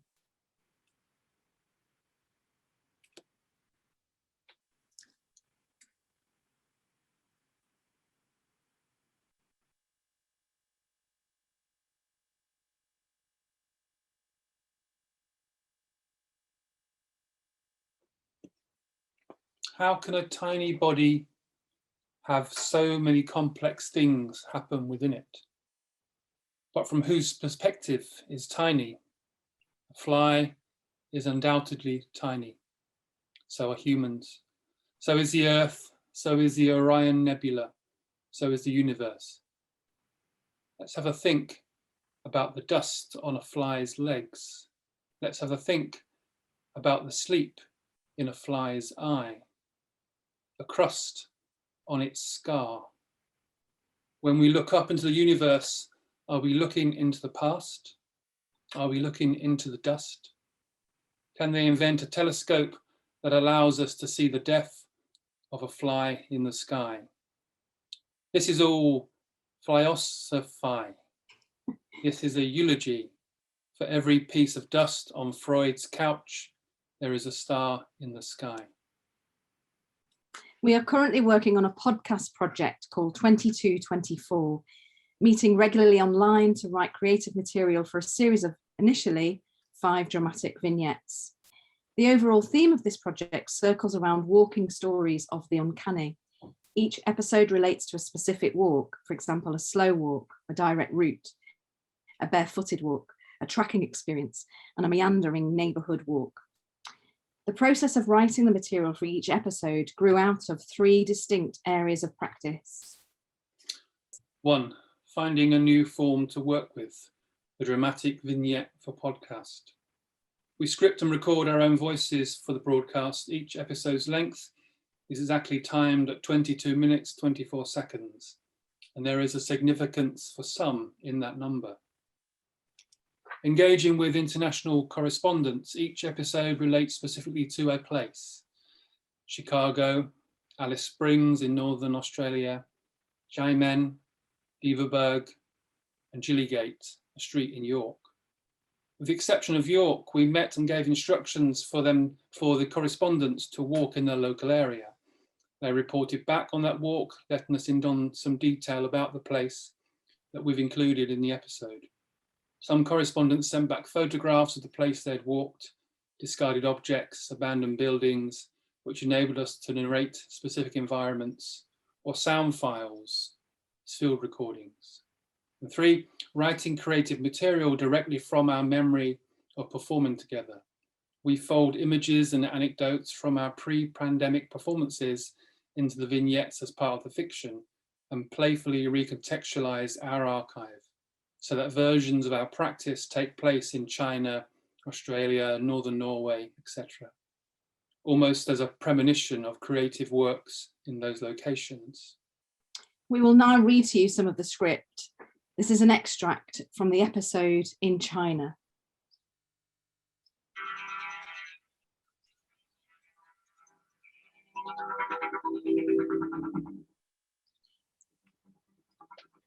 It's early evening in the city of Xiamen. Free the imagination, stir the senses, transform a walk here into a modern day pilgrimage. What is the relationship between walking and resilience, the strength to adapt to change, compassion for self and other, the internalized center of control indicating a direction through space and time, a walkthrough that enables the mind and body to pace it all out? Pierces the world of 2224. His apartment is hot and stuffy. He has not been out in a long time, sitting uncomfortably looking out of the window and bothered by the tall towers looming over the city. He had a reason to walk to Chapaway when things were different. The phone rings. He leaves it to ring. He stares out of the window. The phone continues to ring. It rings off. He places his hands in his pocket. He can't find his sunglasses. He thinks of her, coming around after one of her incredible lucid dream experiences. He misses her descriptions as if they really happened, being carried by the wind, by the voice of an angel, falling on her knees and sobbing at a crowd of serenading zombies, elevator doors opening on the 20th floor to a room of people flying model aeroplanes with their sons. Strangely, he feels like he was there. He's been trying to recall his dreams lately, but can't. It's happening again. At a certain time of day, late afternoon, the sun does something special. An amazing ray shines between the 2 towers and a blinding light pours into his room. On this day, the shapes from within the shadows behind him, on the walls, the units on the floor, and the patterns that only she identifies with in her dreams, dance. He can't find his sunglasses. He needs his dark, thick black lenses to cover his eyes. It's too late. He has nothing to dull the brightness of the light, brighter than ever today. Something is different. He can see a black dot in the distance. It's getting bigger and it is moving. A bird flying. He watches and realizes it's a raven, mesmerized by its flight as if in slow motion, a beautiful thing, coming from the direction of the towers. He takes out his notebook and writes an entry about the bird. He has an interest in all things corvid. The raven heads towards him, blinded by the light, thrown off by its flight. Disorientated, flying faster and faster, it smashes into the window with great force, falls tumbling raggedly to the ground outside his apartment block. This is an extract from Northern Australia. You are falling from the sky. It looks a bit messy. You, the faller, are tumbling. Trouble. You are in trouble, falling and falling out of the darkness of the universe. It still looks a bit messy. You turn, face up to the darkness. You can make out the stars as you are falling backwards. When your body turns, faces forward, you can make out the shape and contours of the land. The wind, you can feel it, clothes flapping, everything flapping, including your skin, rushing through the atmosphere, wind whistling around your ears like a deep, hollow drone. You, the faller. It's still a bit messy. Your mouth is open, trying to breathe. You feel like you are heating up. Burning sensation is exaggerated, tingling your toes.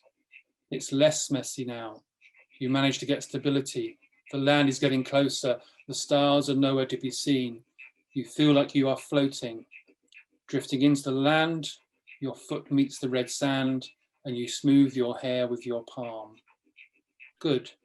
Relax. It's early morning and it's a bit chilly. It will warm up soon. You're in your shorts and t-shirt. It's the beginning of the trail, wearing a heavy backpack that is packed to the brim with your swag. Your guide arrives.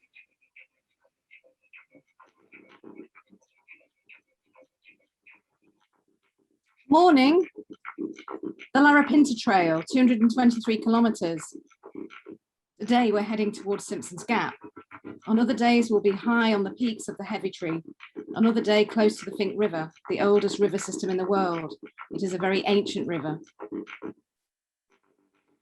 river doesn't usually flow, but there are a few places where there are permanent pools of water. You, the listener, the walker, you who will be soon swagged up.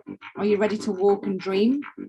I am your guide. The Larapinta Trail is 223-kilometer hike through the centre of Australia, here in the Turitsa National Park, also known as the West MacDonnell Ranges. This is going to be a really beautiful hike, up and down mountains, through valleys too. You're in a semi-arid zone. People talk about it as a desert, but this place is teeming with amazing life that has adapted for the climate. We will walk the trail. Each footstep you take will tell you something about this land, and we will tire, we will sleep to dream. Sleep, we dream. All those that dream say aye. All those that don't dream say no aye. You, gentle listener, the tiring walker, blisters on your ankles and toes, with views of surrounding lowlands. You who have had good bird watching opportunities. Let's rest a while, camp for the night, in the snug of your swag and drift off together. We are all tired, with X, Y, or Z marks on our brains. We're all exhausted, we're all fatigued because of the days of the office, the shop, the school, the freeway, our less virtuous pursuits, the search for a quiet moment with our thoughts, and the cafe. Let's start here, right here, do things in order. You, the swag prepper, you, the fly net erector, you, the camp stove igniter, you, the bean stirrer, you, the plate passer, you, the belcher, you, the pot washer, you, the pot dryer, you, the exhausted one, you, the sock changer, you, the snuggled one snugged up in your swag bag, you, the last one to say goodnight, you, the dreamer. And finally, from Norway. I fly as you walk. When I'm up high, airborne, circling, I see you. Huge geometric shapes, devoid of a grooming kit, of a bedside table, a leaning body with a hat. You are things that appear non-human. less the milk in the fridge, less ghosts from the gramophone, less trinkets, less gifts, less the pile in the corner, featureless, mystically medieval and playfully futuristic, without Wi-Fi passwords or local shops. I see them when I'm on the sun-stripped catwalk, two black furry masses of depth, wanting. I dive and swoop into that blackness, that depth, the mess. I dive into the metal tubing and cable ties and am afraid. I swoop into hair and heartbeats and heavy boots and am in love. The sticks and body dust feel like a dream.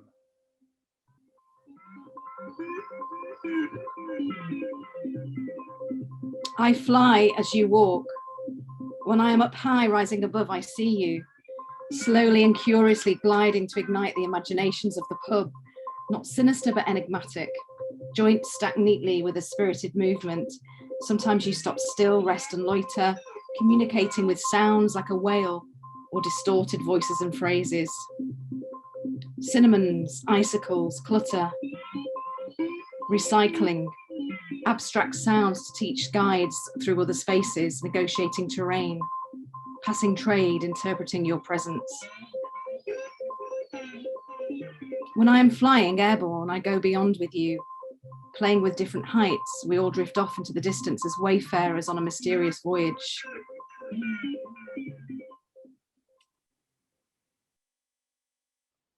I see them while I'm on the sun-stripped catwalk, two black furry masses of depth, wanting. I dive and swoop into that blackness, that depth, the mess. I dive into the metal tubing and cable ties and am afraid. I swoop into hair and heartbeats and heavy boots and am in love. The sticks and body dust feel like a dream. We're moving closer, reaching the end. We're stepping out, swept away. Look at us now. We're moving closer, reaching the end. We're stepping out, swept away. Look at us now. We're moving closer, reaching the end. We're stepping out, swept away. Look at us now. We're moving closer, reaching the end. Stepping out, swept away. Look at us now.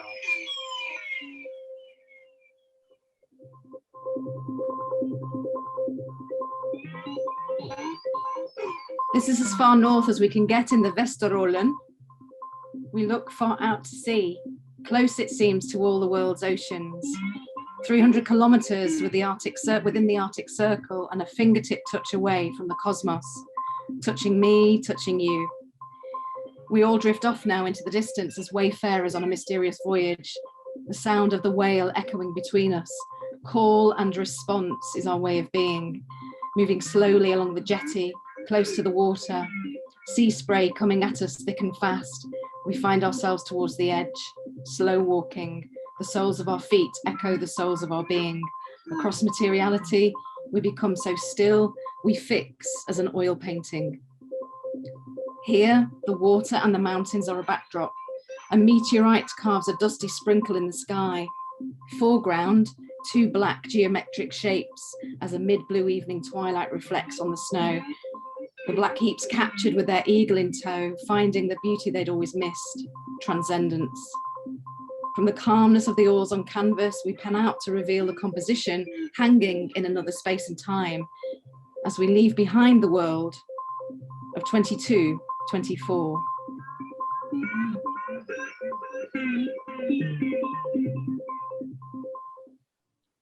We will be broadcasting the series of 5 episodes on Anchor from Thursday, the 29th of July as a summer project. Before lockdown, we had a roving street performance called the Black Heaps. The heaps are a live sculptural performance, slowly and curiously gliding through a place to ignite the imaginations of the incidental audience. They are things that appear non-human. Their presence is not sinister, but enigmatic. Their qualities of movement are non-threatening, but spirited. The heaps have been interpreted as mystically medieval or playfully futuristic. Sometimes they stop still for a rest and a loiter. And when they glide, you can hear them communicating perplexingly to one another through sounds akin to whale song. They make other sounds too, distorted versions of the voices that echo the spirit of the locality they inhabit.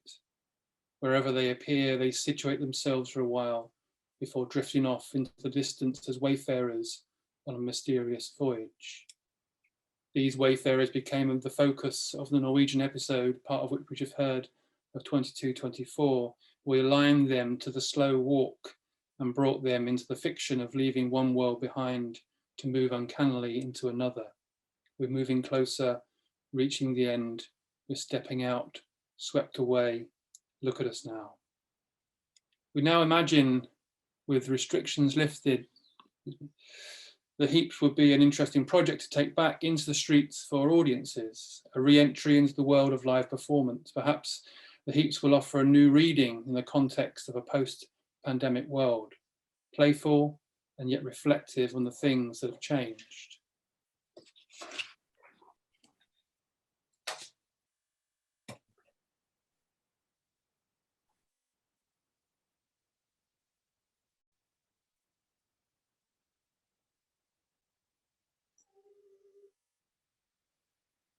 I am a ghost moth. The night distorts the world. Not only being devoid of light on surfaces, it ushers away a new way of being, new rules of behaving, new levels of sensitivity. At any point in time, this is always happening. Some people are involved in this right now, reading in the dark. It is my nature to be in this realm where buildings are melting, where we are flying close to the ground, where things come out of the darkness. Why not try it? Be a nocturnal creature, stay awake and see what the night teaches. Thank you. Thank you.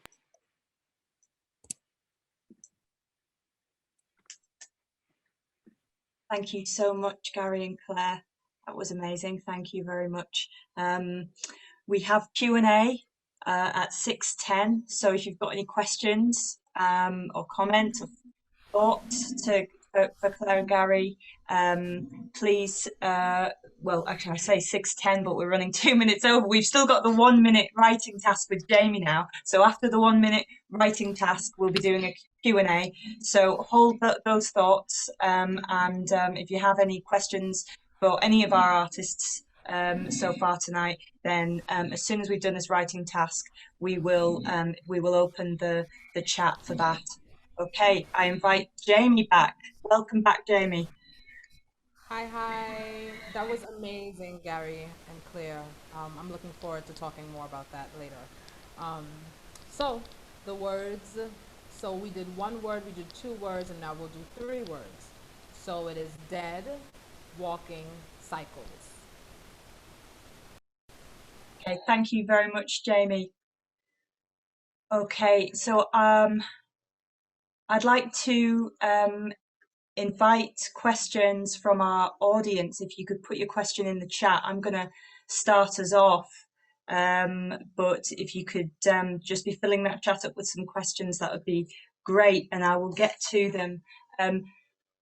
Thank you so much to all of our artists, Gary and Claire, Jamie, Wendy Houstoun. Thank you very much. I've just really enjoyed everything that you presented this evening. I saw a lot of correlations along the work that maybe I might elaborate on in a bit, but I actually want to start off with a really simple question, and I'm happy, you know, this is not directed at any one particular artist, but my simple question is, how does play feature for you as a methodology, if it does feature as a methodology? How, you know, is play a method, or is it something else? I think for me, play is such an intricate part of Kalinda, and one of the main presence is that improvisation and also conflict.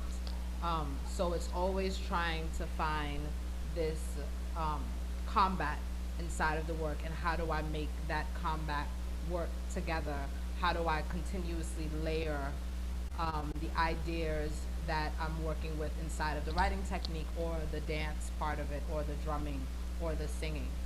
When I was watching Wendy's, it triggered another LoveWay, which is this LoveWay that says, I live in alone, I live in alone in the jungle, I live in alone in the jungle, snake and lion, have to humble, or snake and lion, hard to humble. And then you can switch it again to say snake and lion, lion, heart to humble, or hand to humble. So it's this thing that is a constant pull and push, a call and response, and it's so indicative of how our bodies work, how we work together in space as humans. I wasn't affected the same way that most people were inside of the pandemic because of my way of life of Kalinda. It allows for us to cooperate with conflict. So everything that was happening in the pandemic felt like the unnatural natural is what I call it, and that's what I call Kalinda people. We do these things that are extraordinarily ordinary. So everything becomes that inside of play. Nothing is difficult in that respect. And even if it feels difficult, it has to humble itself, and it humbles itself because I'm able to humble myself in the play. Thank you. Hopefully that makes sense.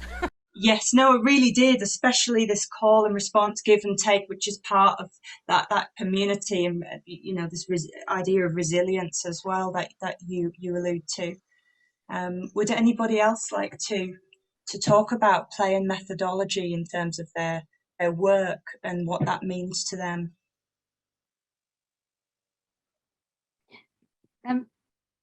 Well, Gary and I have a named methodology in our book that we call the Death Drift Drive. It's sort of DD/DD, sort of quite playful in its own right, really. We're sort of having a go at our own sort of version of psychoanalysis, but on our terms. Sort of we queer psychoanalysis in a way. And the Death Drift Drive, it's a bit of a mouthful, but we sort of like it, and it's a way for us to bring in 3 areas of thinking around our practice, which is the death drive, desire, and the uncanny. But we have a really playful visual metaphor as a way of explaining it in the book. I don't know whether you want to pick up on that, Gary, or whether I should read any of that, or what do you think, Gary? Well, if you have the description handy, you could, oh yeah, so why don't you? And I probably have something visual to hold up. Okay. So we've got this methodology called the Death Drift Drive, but the best way for us to explain this to you is through a visual metaphor. So we think of a visual metaphor for the Death Drift Drive. Imagine a vista, a wide unobstructed space, a horizon. It could be dry or dusty, or it could be green and manicured, up to you. Gradually, a zone of energy is forming, heat rises, there's a sense of something bubbling up, starting to churn around. It starts to take on a defined form as a mesocyclone. It is an idea drawing in images, text, material, until it defines its signature shape of a funnel. Once it's established, it is complete, nothing else goes into it. The matter is circling around and around. At this point, you might want you might want the artist, Francis Elise, to pick up his video camera and run into it. You are now looking at a very defined tornado, and you should imagine the rotation as a circling movement of a death drift. This death drift will not leave an idea alone, and it is playfully wreaking havoc through the constant circling of movement of a death drift and some activity bringing forth new context.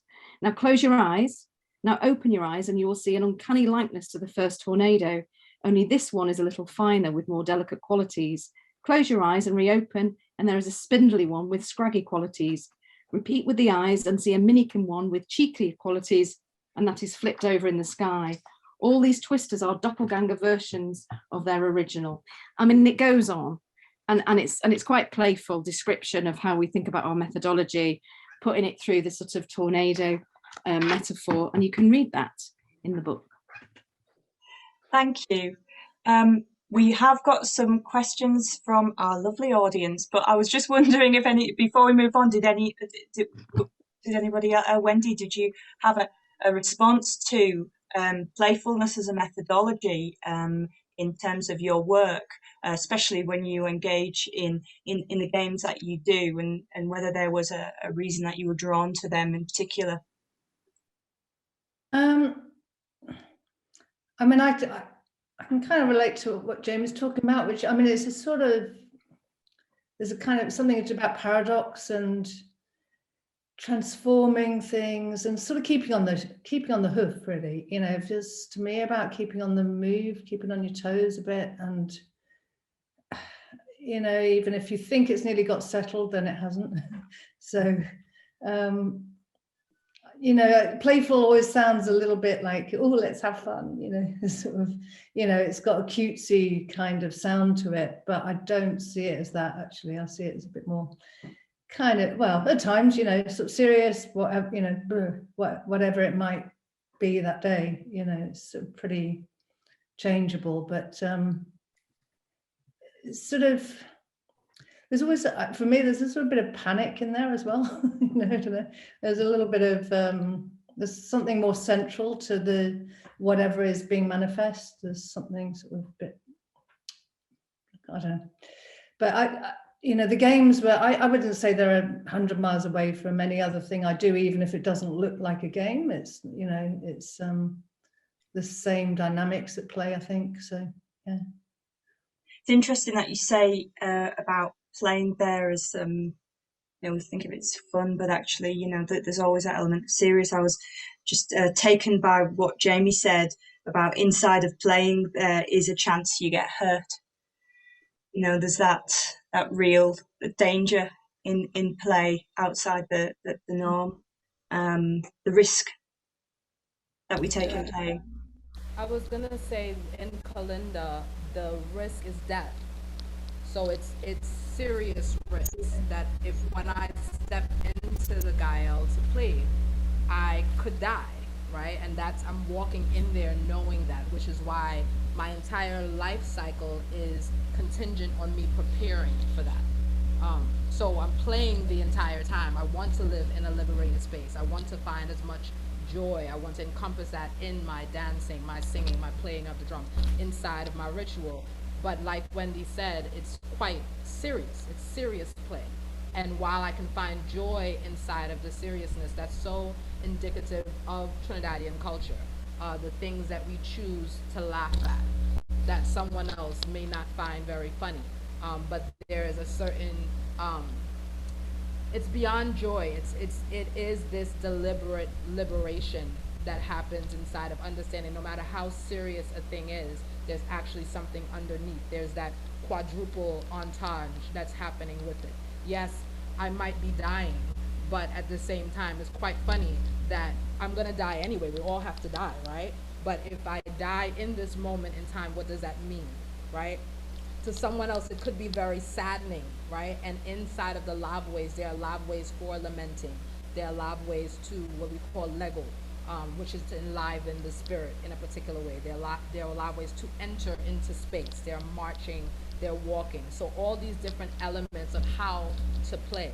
The game that Wendy was playing with the passing back and forth, that's actually, there's a game called Pase Kutla in Kalinda practices, and it's done at funerals. So at funerals in Kalinda, there's actual games that we play at the funerals to liven the spirit, to wake the spirit of the ancestor who has passed on. So serious game, but it's meant to bring a certain kind of joy into space. Yeah, there's an act of escapology about it. There's something about, you know, sort of escaping, kind of. And it's like escaping, but being right there in the moment and staying in the moment and understanding that you have this multiverse of self that you're working with. You're not just you. The fact that you were able to, Wendy, find that multiverse and find those different personalities, all those parts. We were all know we were looking at you, but we got to hear all these different parts of you, even if you didn't switch your voice. We got to hear all these different things, right? When we were playing the game with the word on your head, it was like, I felt like I was there asking you the questions, right? So I became you in that moment, and we got to mirror each other. So all of that, for me, it's beyond escape. It's the thing I was explaining about Jumbi, and the same thing that Claire and Gary was explaining about the zombies, right? It's not really something that's outside of yourself. So you can be alive and you can also be dead. You can be in the physical world and be in the ancestral world simultaneously, and like totally transcend space and time. You know, so it's not an escape. It's travel, right? It's transport. Also, play might be about acceptance, which has a danger, which has a sort of jeopardy that you won't be accepted, you'll be rejected. You might play with something to normalize it, but so it becomes an in-joke and unreadable. But then it's how you then present the images. So the heaps, for example, which are these curious things that appear, but through the engagement with the place, how they move, the time we spend in the space, it's about acceptance and normalization. So people just know it, that they're there, they belong, somehow they belong in a curious way. And the word played, it's funny, you don't necessarily always visit that in that first question you had, Sarah, about the sort of methodology, and sometimes it's just sort of if like with Jamie, if you're practicing Kalinda, it's like it's just part of you. It's what you carry with you. It's sort of way that old saying by someone, the way you do some things, the way you do everything.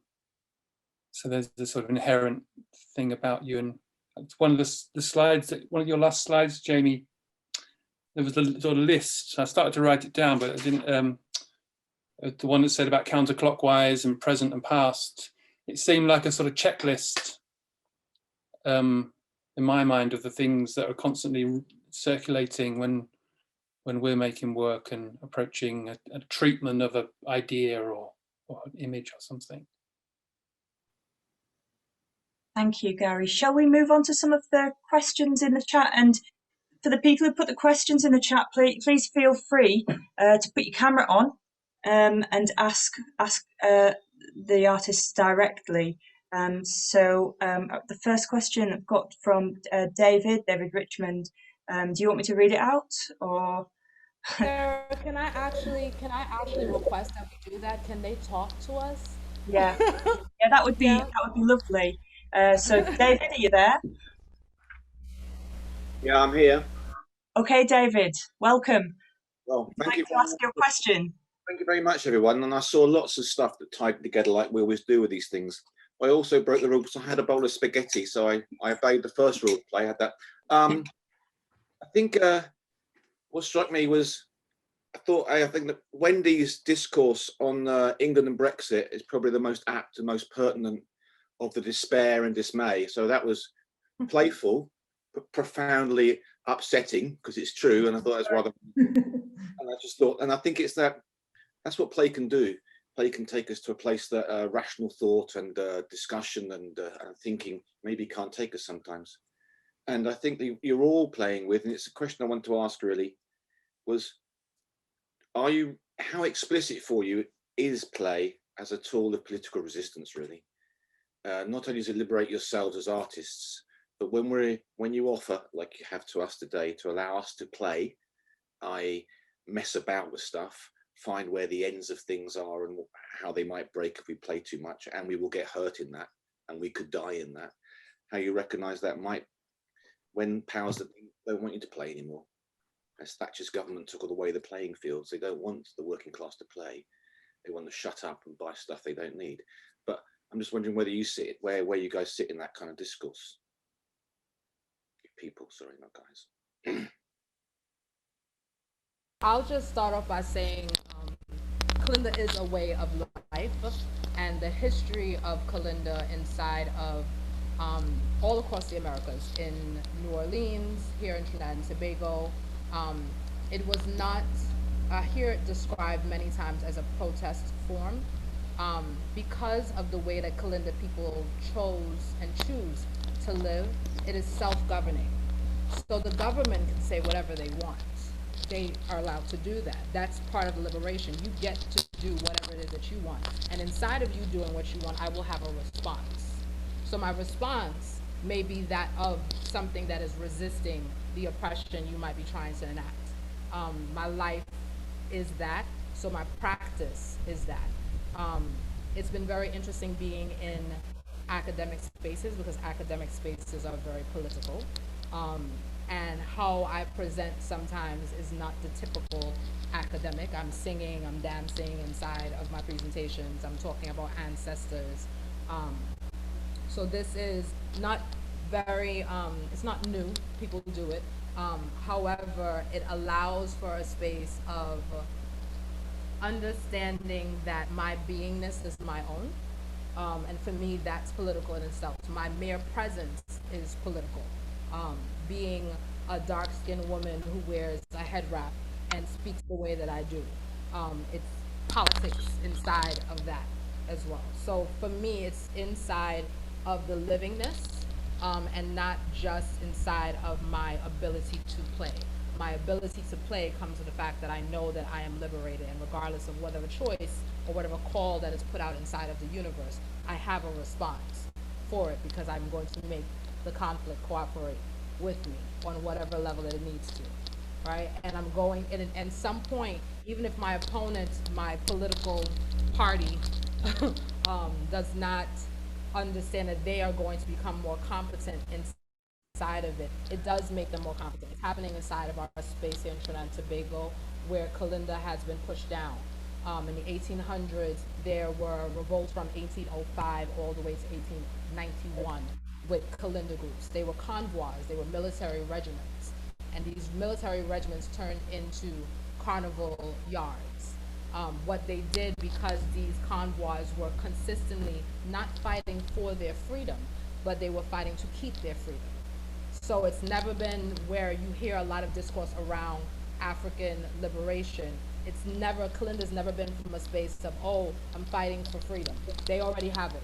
It's already inside of them, and it's enacted through their bodies. It's an embodied thing. Does that answer, David? Well, it's part of the game, isn't it? Part of the playing.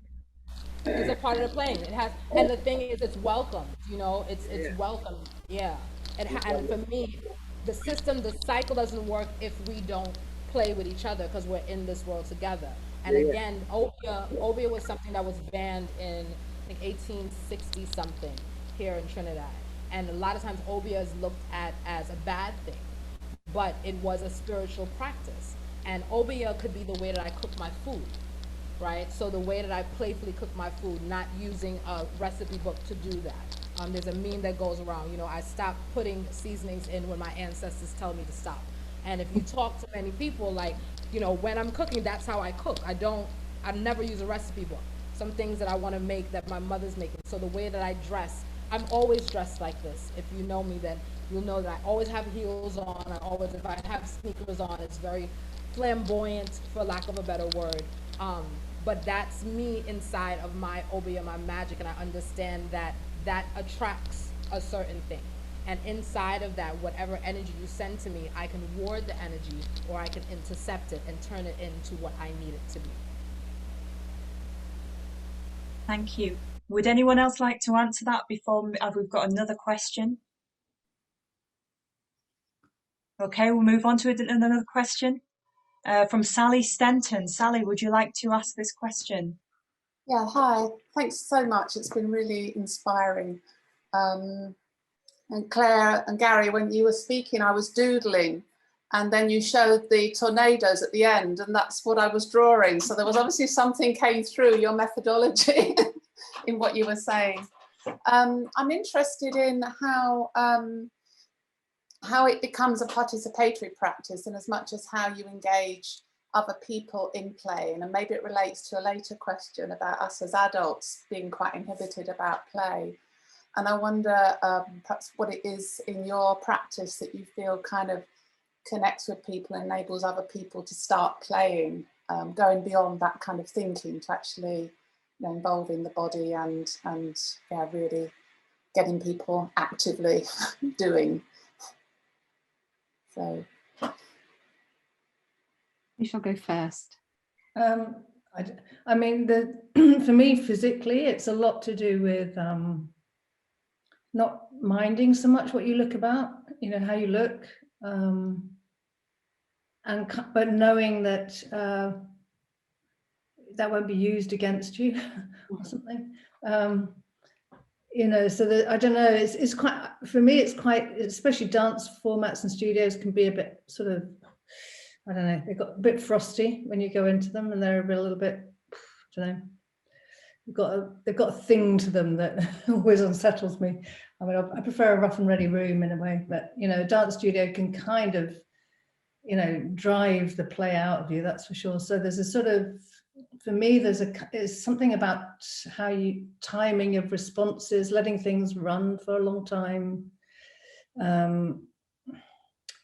and slowly, you know, slowly accumulating things that, you know, going very slowly at first, and then something suddenly joins up later, and it's sort of, so it's something about joining, letting things join. I mean, I spend an awful lot of time, like if I'm working with a group of people, I spend a long time on the first day or two just feeling and getting to feel people and sort of get them to feel each other.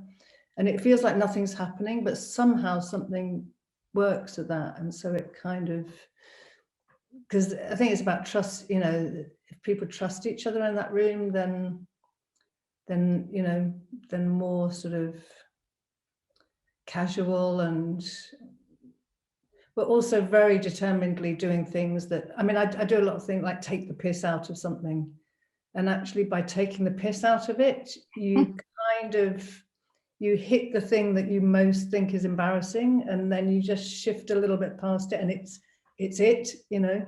So it's this sort of, people often avoid those either cliches or embarrassment points, so I sort of encourage them with kindness, you know.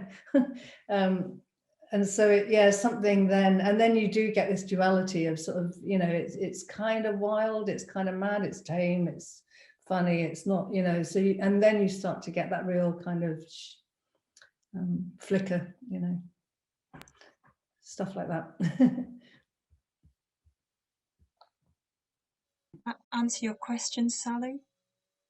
I would say, yeah, I'd just add, I mean, compliment what Wendy just said, and just actually remembering something else that was on Jamie's list.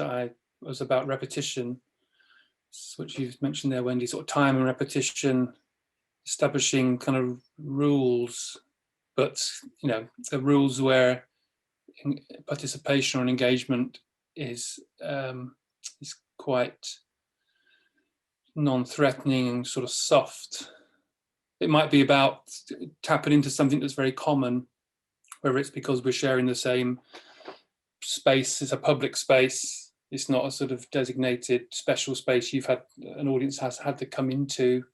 So if it's a meeting on the street, sort of shared space in that way. Or with this project we did, the tornado drawing was from someone's dream. We asked people to donate dreams or images from dreams, or text, little snapshot moments from dreams they could remember.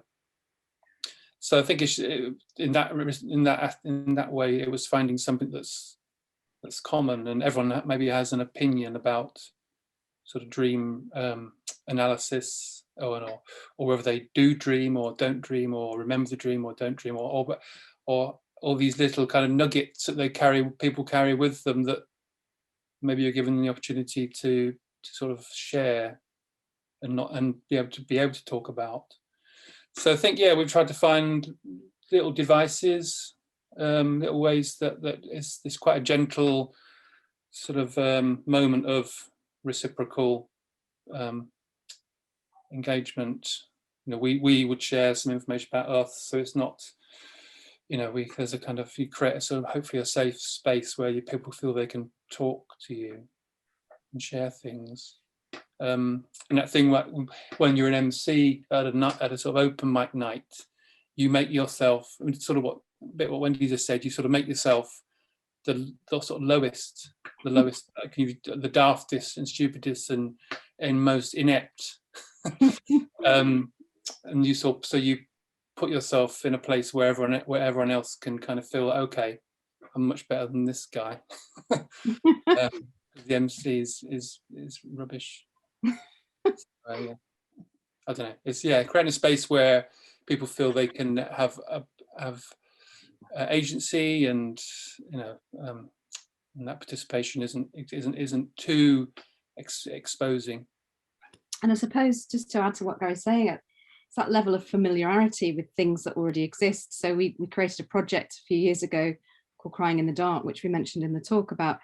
It was an overnight karaoke experience from sunset to sunrise. It was just continuous, except for a 90-second break between each song. But we distorted the rules, so you sort of give people an opportunity to play at what they already know or already love, because karaoke is quite a social community experience, isn't it, where people sort of sing their signature tune. But this was sort of like a distorted version of that. So it allowed to, in a way, like what Wendy was saying, take the piss out of it, or play different versions of it, or imagine it through a new light, but in the night. So we sort of give different conditions, an overnight condition, with the rule that you can only sing that one song. So then it becomes about the whole community of participants together trying to be better than the MC, or trying to sort of get a better song than the previous one that they'd sung. So there's a sense in which those playful moments of community and gatherings and coming together are based on the things that we already know, but that we've sort of put them through our own sort of wash and said, well, actually, let's distort them a bit and see what happens. We've got loads of questions that we haven't yet covered, and we have run out of time, but I'm going to just take one more, if that's all right. I think it's okay if we run over a little bit, Sarah, so people can get their questions in. Yeah. Wilkie, is that a surname?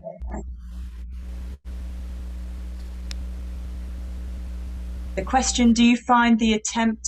Are you there to turn your camera on and speak to us? Wilkie, do you find, I'll read it out. Do you find the attempt to capture the freedom and innocence of childhood creative play difficult to recapture in your practices as conscious, knowing adults? It's not for me, because in the Filbert Kalinda technique, it's about finding your own dance. So it's unknowing in order to know. So I have to not feel like, although I've been dancing for almost 30 years of my life and trained in ballet and modern and all these other technical forms, when I came into Kalinda, I had to actually unknow all of those things so my body could remember and remember, like literally put back parts that were there when I was a child and things that I did naturally as a child. And this is what we do in the technique. This is how we teach. So even there's no wrong and there's no right. So even when they ask, when we have like theoretical discussions and they're asking questions and they're like, is that right? I'm like, it's not wrong. I always tell people is that Kalinda is the not.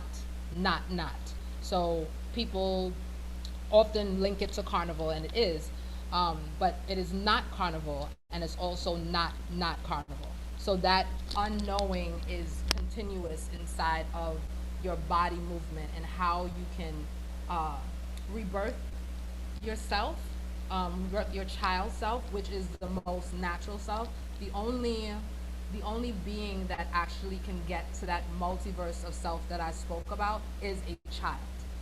So children do it all the time with no problem.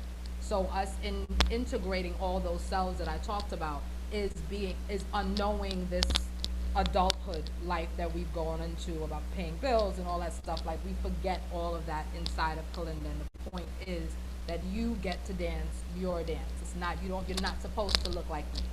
You're just fine. You're perfect just the way that you are. And in that way, I get to now learn something from you. And which is what happened for me inside of this playfulness talk. It was beautiful to see what each presenter did. And I feel like it helped me to unknow some things about Kalinda, right? And then also relearn again. So yeah, it's definitely yeah, hopefully that answered Wilkie's question. But it's the unknowing knowing.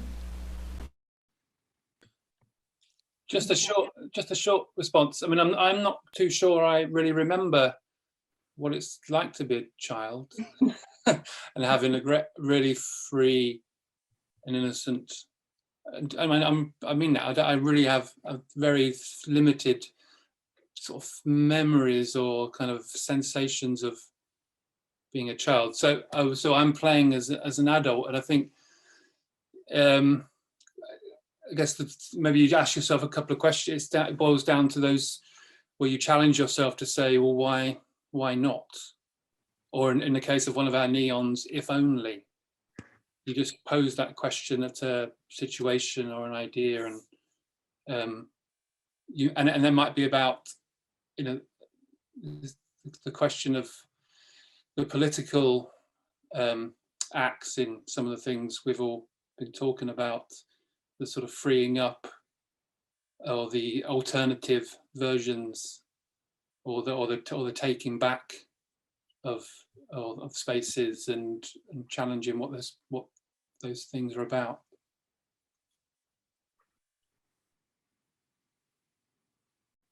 Okay. Before we move on, I think we've really got to ask this last question. But if we could just keep very short, sharp answers. So, Edith, Nathan, could you quickly ask this last question?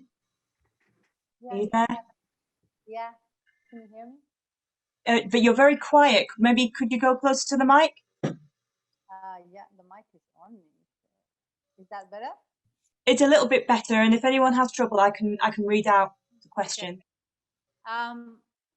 I just wondered, yeah, I mean, you've talked beautifully about life in the pandemic, in the conditions of pandemic, but I'm just really curious about, hand on heart, what we've lost and what we've gained, because we've all had to reinvent ourselves in multiple ways, and you've demonstrated that beautifully with your lovely, you know, wonderful presentations. I just wondered, yeah, if you were up for, you know, one thing you've gained, one thing we've lost during the pandemic, specifically in terms of play as a method in performance. Does that make sense? Yeah, Yes. perfect. I'm gonna say that I lost an old way of forming community, and I gained a new way of doing that.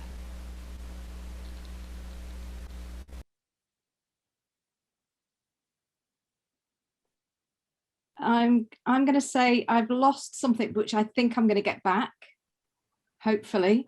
I sort of lost those moments when you're live in front of an audience and a real live fly buzzes around you both on set. And you know, and Gary and I were working on doing some research on flies, as you do, and then all of a sudden you're performing with an audience and you can sort of hear the crisp packets in the audience, or you can hear somebody sneeze, or you can smell, you have these smells of an audience. And sort of that liveness and the coincidence that the liveness brings, I sort of miss that, you know, with a full-bodied audience, without the worry of wearing masks and all of those things, and just being with Gary in a physical space, because you know, because we're always just working online now. I've only seen Gary for the last 18 months on a screen, so that sort of physical in presence moment of the liveness I deeply miss that. But I've gained a lot, and I think, I mean, it's tough, it's hard to get funding. You know, artists aren't as supported as we could be, and it isn't easy. But I suppose it sounds like a cliche to say we've gained other ways of working, but we have. And I think what's really exciting is that what we're doing at the moment with our 22-24 and our astronomical projects is doing something in the now that we weren't going to do before. Well, we wouldn't have done this anyway. We wouldn't have done a podcast, and we certainly wouldn't have done an Instagram project. But they are very useful for us now, and very playful and productive and beautiful projects that we love. But they're also sort of premonitions for a future. So they're giving us something to work on towards the future. It's not so much that they give us a hope, because they really do.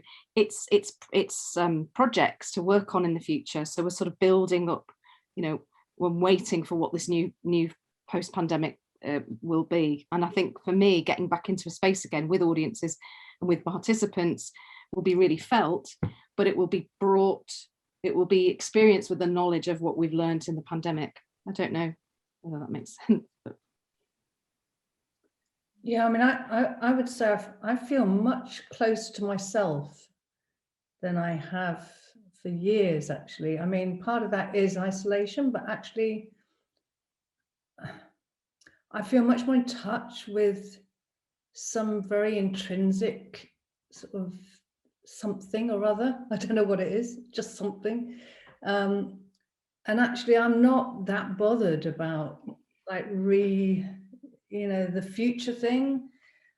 I don't know, it doesn't really bother me. That the finance thing does, a bit now and then, but I mean, I'm really happy that a lot of things have collapsed and, and there's a sort of, because this format is sort of, I'd never have listened to Jamie, I don't reckon, if I'd, because I moved to a rural location, I was very disconnected from cities, but I can just be there or not, So the bonus of being in a rural place is that you get a space, but you also get a contact, So there's, I don't know, I'm finding it, as time's going on, I'm finding it hard to know what I have lost, actually. in an odd, I mean, yeah, of course, friend, the socialness, but I don't know. I'm kind of very grateful for this, actually. Sounds weird, but I feel pretty grateful for it, actually. It's amazing. Okay, thank you, everyone. Thank you for the questions. Thank you for the answers. I'd like to quickly move on now to hear from our PhD and Master's student practice from Siara Illing-Ahmed and Luanda Carneiro Jacoel. So would you like to, I think, who was going to go first? I'll introduce them, Sarah. Yeah. Okay. So I think Siara is going first. Siara, welcome to the space. Siara Illing-Ahmed specialises in performance arts, and she's worked across the arts sector for 20 years, acting, writing, directing, teaching as a community engager, and now embarked on a PhD researching the performance of mixed race identities at York St John University. So we'll listen to Siara. Each artist now have got a 10-minute slot. It's only very short presentations, and then after their 10-minute slot they're going to have a conversation with one another. So rather than us doing a Q&A, they'll be doing the Q&A with each other, so that sort of does the job for us and we can listen to that, but we can feed in comments in the chat. Once Siara's finished, I'll introduce Luanda. All right, over to you, Siara. Thank you, it's brilliant to have you here. Hi, so thank you for having me. The first thing I have to tell you is that when I was asked to do this, I got very, very excited. And then I panicked. I was like, oh my gosh, how am I going to share what I do? So here I go. My work generally is inspired by my childhood. It's inspired by the food that was around in my childhood. I have fantastic memories of people like Rusty Lee on television, and they always made food so much fun. And at my house, food was great. I mean, my mum was an amazing cook. See, I'm mixed race. I'm going to break that rule. I'm cooking now. You won't be able to smell it, but I can. So I'm mixed race. My mum is British Irish. Her parents were from the north of Ireland. She was born in the north of Ireland, and they were Presbyterian. And they are represented in everything I do. Just to prove it, I have had spuds cooking. That's my grandparents. So my dad is Pakistani. Well, he's not, but I'll come to that. We were always brought up being told that we were mixed race. We were British Irish and Pakistani. Now, I remember quite a few times hearing my dad say, we're not Pakistani, we're Kashmiri. That's what he used to say, we're Kashmiri. And my mum just used to fob him off and say it's the same thing. And because my dad was quite inconsistent in my childhood, we never really got to sit down and listen to what he actually had to say about those things. In this journey, in researching my mixed raceness, I have found out that the way my dad identified his ethnic identity, if you like, is quite different to what we thought as children. So my dad's not Pakistani. He was born in Pakistan, but he's not Pakistani. He's Kashmiri, which means I'm not British, Irish, Pakistani. I'm British, Irish and Kashmiri. You see, my dad's family were from the princely state of Jammu Kashmir, or British occupied Kashmir. They'd lived there for years, even before the British got their hands in it. His entire family were from that area. They were from the mountains. They were from near the Himalayas, which completely explains why I don't have beautiful brown skin tones. I've got this yellowy thing going on because they lived in the cold. When the British did the whole partition thing of India and Pakistan, my dad's family were moved, but they had been there for centuries. They had been there since the Persians, which, according to my ancestry, was 400 BC, where the Persians moved into India and to the areas that my family came from. And they were tribes. They were from the Siara Wench, which was a Hindu tribe. And these tribes changed and evolved over the years. Eventually, Muslims came in, and what they would do is they would go to these tribes and they would offer money for people to convert. And it was a way of survival. And eventually, my dad's family, my ancestors, they converted to Islam. But they stayed in British occupied Kashmir, which was not British occupied Kashmir back then. So they were there for years and years and years. My family, my dad's family, were all either village elders, so they spoke up for the continued harmony between the Hindus and the Muslims in this particular area, because before the British got there was some conflict, but essentially the Hindus and the Muslims lived relatively harmoniously. And my ancestors, my dad's granddads and my great-great-great-granddads, they would go and they would speak for the Muslims in the village and work toward this continued harmony for everyone. And those that didn't do that became clerics and officials. So I have an uncle that worked for the American embassy. My grandfather, so my dad's dad, he was actually a police officer for the British Raj. When partition happened, my entire family, because they were Muslims, were moved from British occupied Kashmir, and they were sent to Pakistan. Now, because of the standing the family had, they were given a flour mill in exchange for the businesses and the money and the homes that they'd left in British occupied Kashmir. Now, my grandparents on my mum's side, they were grafters, they were workers, they were men of the soil, but the men in my dad's family were not. They were clerics, they were academics, they were mullahs, they were men of religion. They didn't know how to work a flour mill. They had absolutely no idea. My onions are just kind of going see-through. If any of you ever wanted to know how to make one of my mum's curries, now's the chance. So your onions have kind of got to go see-through, and then you add loads of spices. This is the fun bit. So I've got some ground cumin, just a teaspoon of it in there. And then I'm going to put some chili powder, but I'm not going to put a lot in. I don't really like it too spicy or hot, as the chili powder actually does to it. And then we've got some ground ginger. Get in. There's my ginger. Do a little bit of ginger. Haldi. I like the haldi because of the colour it is. So when they had this flour mill, they really, really struggled. They just didn't know what to do with it. And they tried to make it work because everybody was trying to make it work. They had been uprooted from their home in Pakistan, in Kashmir, sorry, and they were now living in Pakistan, where it was just so much warmer. They weren't used to the climate. It was hard for them. It was a really hard life. But eventually they decided to sell the flour mill and they bought a bus and they became a taxi service. And this was, again, not what they were used to, but it was a business that they were, they could do quite easily. They were more inclined to understand how that would work. So they stayed in Kashmir for quite a while. But as I've said to you, the climate was so different. The weather was bad.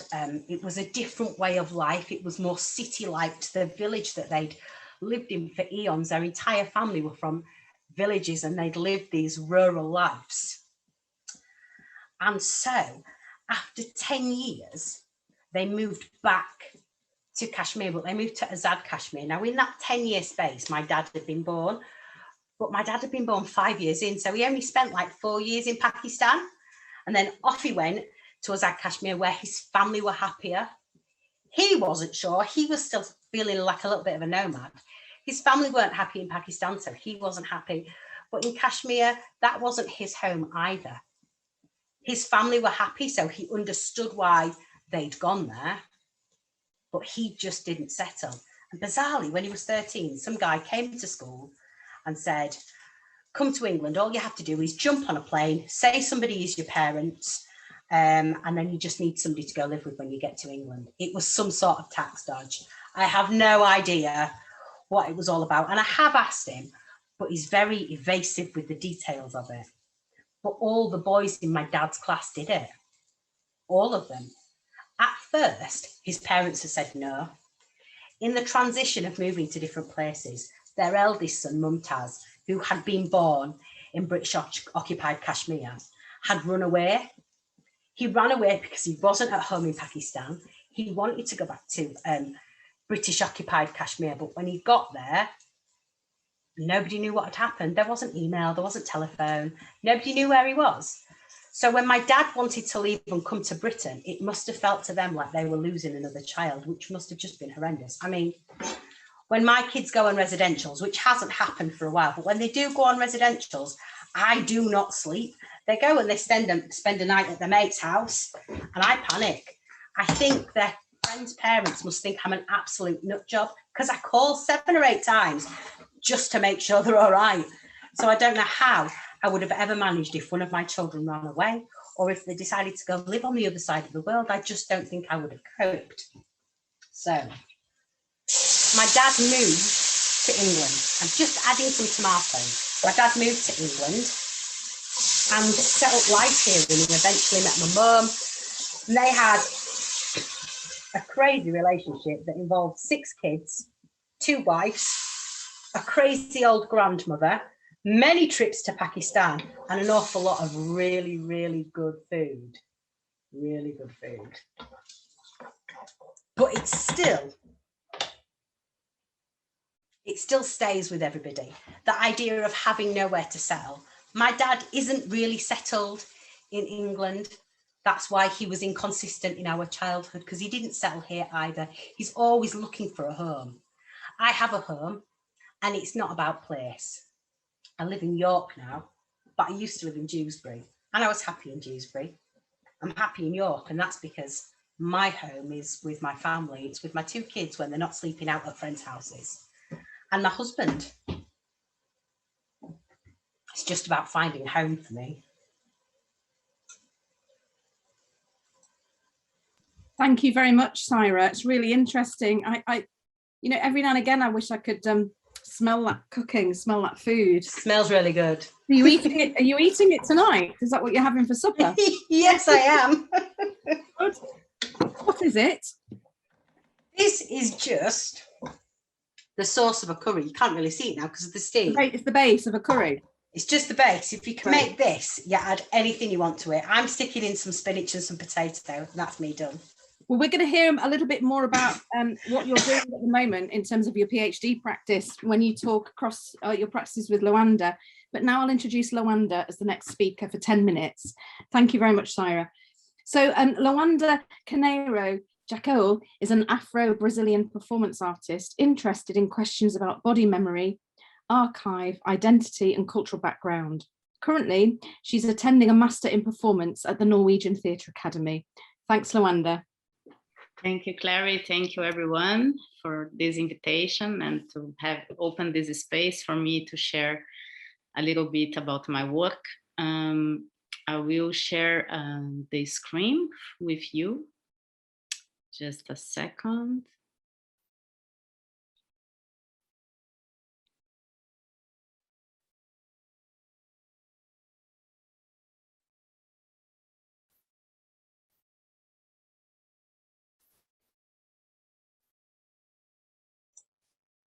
So can you see the image? Just give me a sign.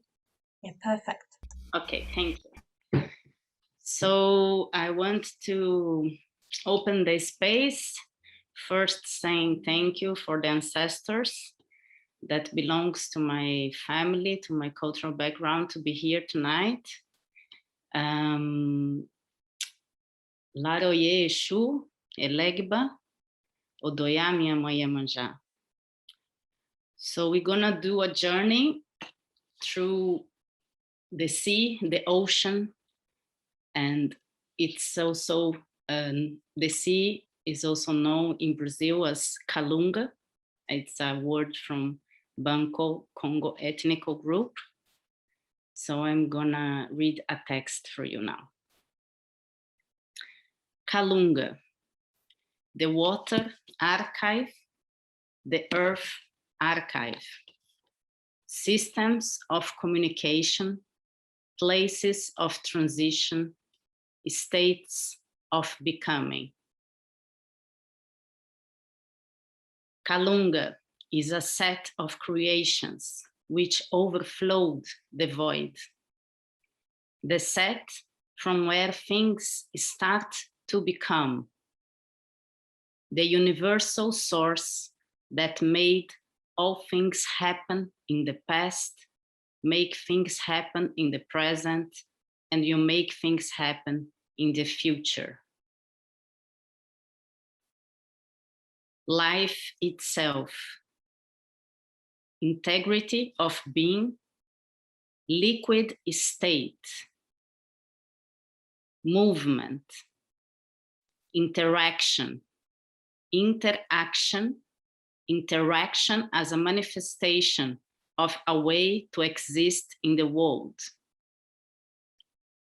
Force, vitality, change, water floating endless. Terrestrial life, submerging, submarine life, spiritual ocean. Door, two worlds, spiritual world, immensity, exit, entrance, source, origin, potentialities. Touch, earth, mutual communication. Emit, receive, waves, radiations.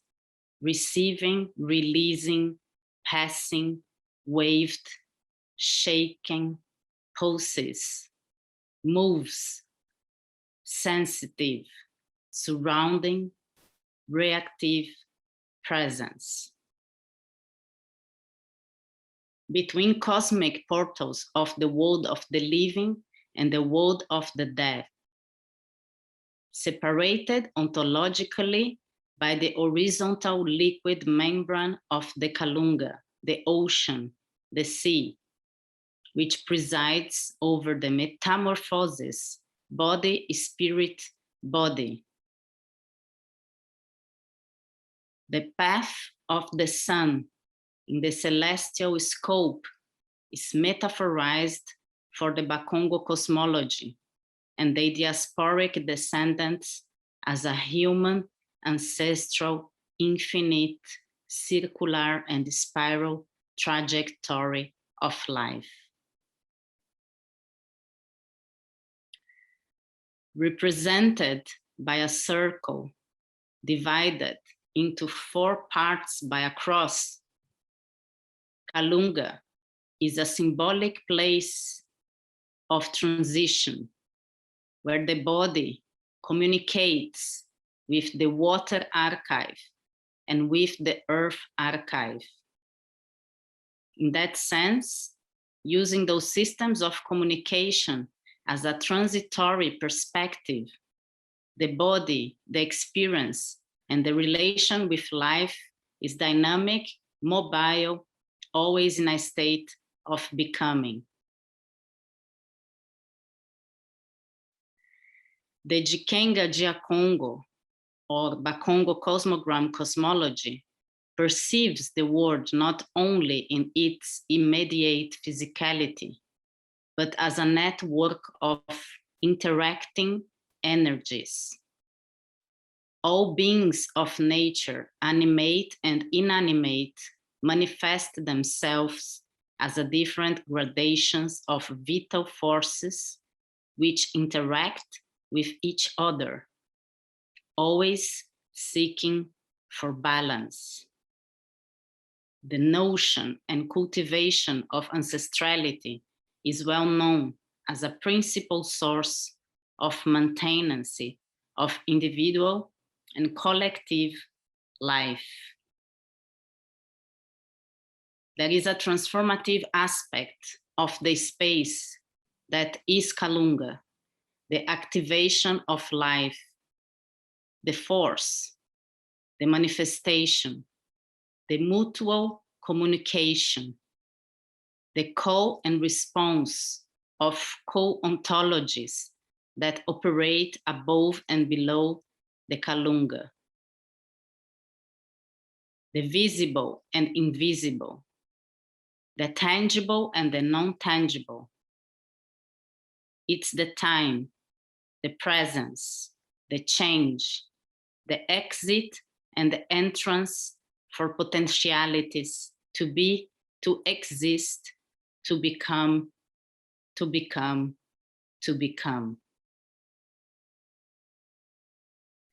A body in transit, evoking archives, leaving traces, playing with the unknown, traveling temporalities, present, Afro-presente, a body memory, an archive of identities and cultural background, an Afro-diasporic body entangled in the transatlantic slave trade history. An unwritten part of history by rewriting it in and with the body. A being belonging to traces. Dialoguing with collective memories, archives that have been carried by the body and expressed in culture, symbols, philosophy, and ways of living. Co-narratives, co-creations, co-ontologies, call and response.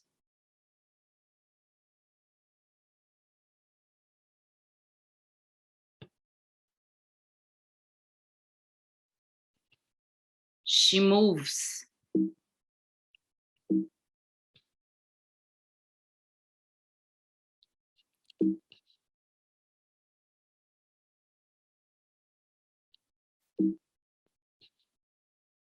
Textual and visual archives.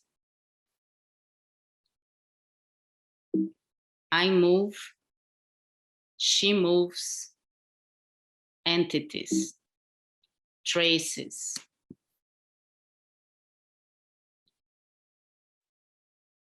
Left offering unknown.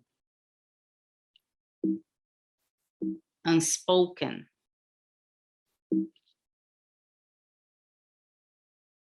Not seen, undisclosed, to come, to become. She moves orality, or word, magic, recall, speech, extended, ongoing dialogue, sharing stories, ancestral principle source. I move, she moves, our eyes are moving, our ears are moving through vibrations, sounds, voices, memories, reflective movement inside and outside, call and response, playing with Black epistemologies.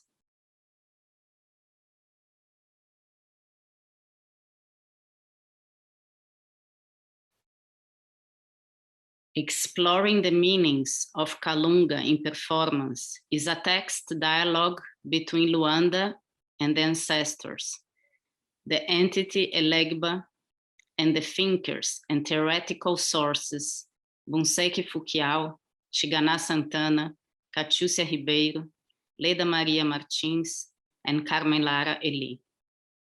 Thank you. Thank you so much. Fantastic.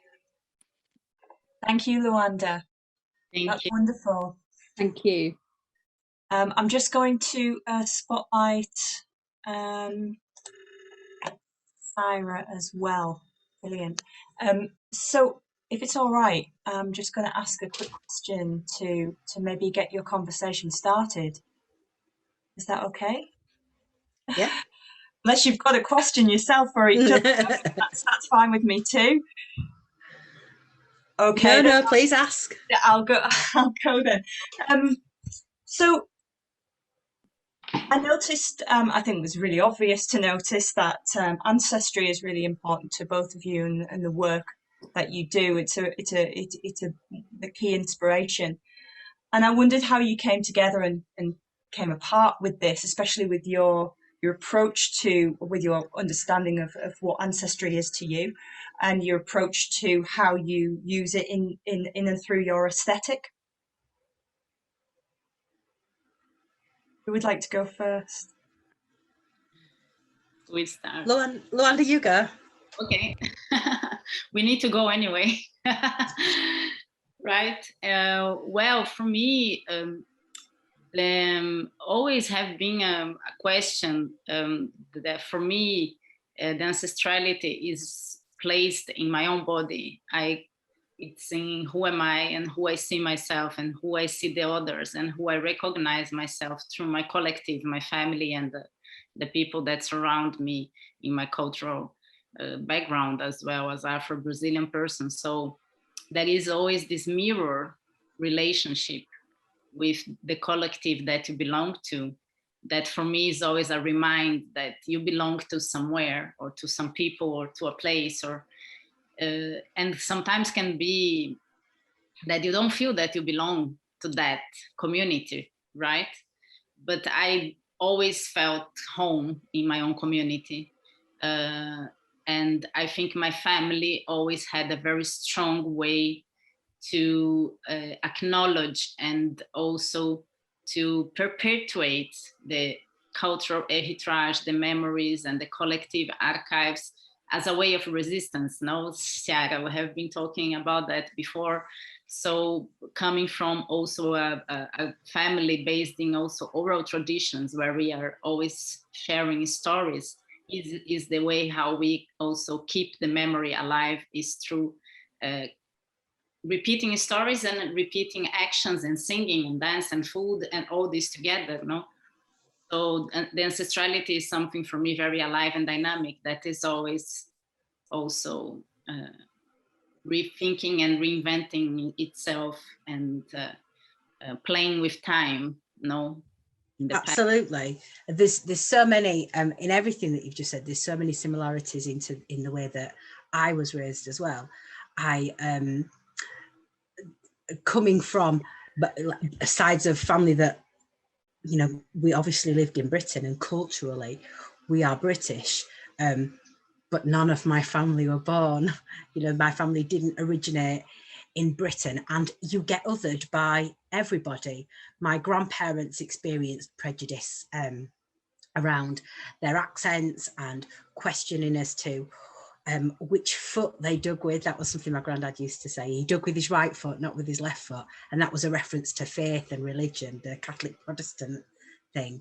But people would always question that. And then with having a brown dad, that was a massive, massive issue. But my family, and probably because they'd experienced being othered as well, managed to create our very own tribe, you know. And we we talk about my nanny. She was amazing. She was like this big and just had like a temper like fire, and she could tell you off and she would tell you off, but nobody else would. You know, it was, and if anybody else said anything against you, whether she knew you were in the right or she knew you were in the wrong, she had your back. They were wrong, you were right. And it just created this sense of tribe and clan. And they were very much where both sides of my family had descended from, that whole tribal clan thing. And I think the idea of not belonging and being othered is something that has been felt for generations through my family, which is actually quite sad, but it does create this sense of knowing who your people are. And it, for me, I feel more connected to my grandparents and always have than most people of, you know, my generation, my friends. The relationships and the conversations that I would have with them were so different.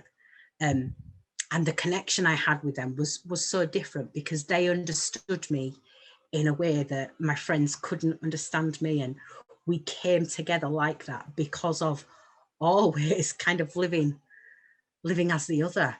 And there's so many similarities between the things that you say and what I say. It's just a really different way of expressing that.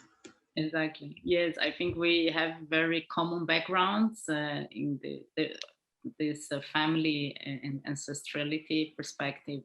But it's beautiful to see the choices now in the artistic work, how this is expressed. And I really would love one day to try your food. You can come over, you can come and sit with my tribe. Yeah, like that's the whole point of my practice. I'm taking food out to people on the road now because of the pandemic and performing stories on the doorstep. So come along, come in, I'll feed you, that's fine. I'll fatten you up. I'm a feeder. Because also I think this kind of legacy that we belong, that I would say the same kind of legacy, the tribe and the collective community there is always place for somebody else, and the others also can be included. So it's a very inclusive way as well to be as a it really is. Yeah. I totally agree with that. There are only 4 people in the world that have the same surname as me. No, 3 people in the world that have the same surname as me, and they all live in my house. That's my clan. And I find that I take such pride in that. There's only 4 Illing-Ahmeds in the world and they all live in my house. And that's because of obviously the very different cross of cultures that have come together. But I like to think that when anybody walks through my door, they become part of my clan. And I want people to feel that. And that is something that my family have always done. You walk in, you're one of us. And if you're not one of us, you're not allowed through the door. Exactly. Could I just break in a second? We've got a question from Sean Fitton. I don't know whether Sean would like me to read this out or whether he'd want to come on camera. I can come on camera if you like. Brilliant. Welcome, Sean. Thank you. Okay, hang on 1 second. Oh, there we are. I'm there. Right. I was just wondering, because I heard a call to Papa Legba right at the very beginning of your speech, Luanda. Now, I'm assuming you're not in Brazil now. No. So I was wondering how you keep that connection, that ancestral connection, that spiritual connection, while away from the ancestral home where all this stuff happens. Well, I'm in Norway, just for curiosity. I'm Afro-Brazilian, but based in Norway. Yeah. And I was like, for me, like I was telling, for me, my body is carrying everything with me. So it doesn't matter where am I in the planet, all my ancestors and all my spirituality will be with me. And Afro-Brazilian traditions are really based in nature. So you can face nature everywhere where you are. So the connection always can happen. And we also see the time in a trans-temporal perspective. So there is no past. There is the past, the present, and future, but you can transit in all these temporalities all the time.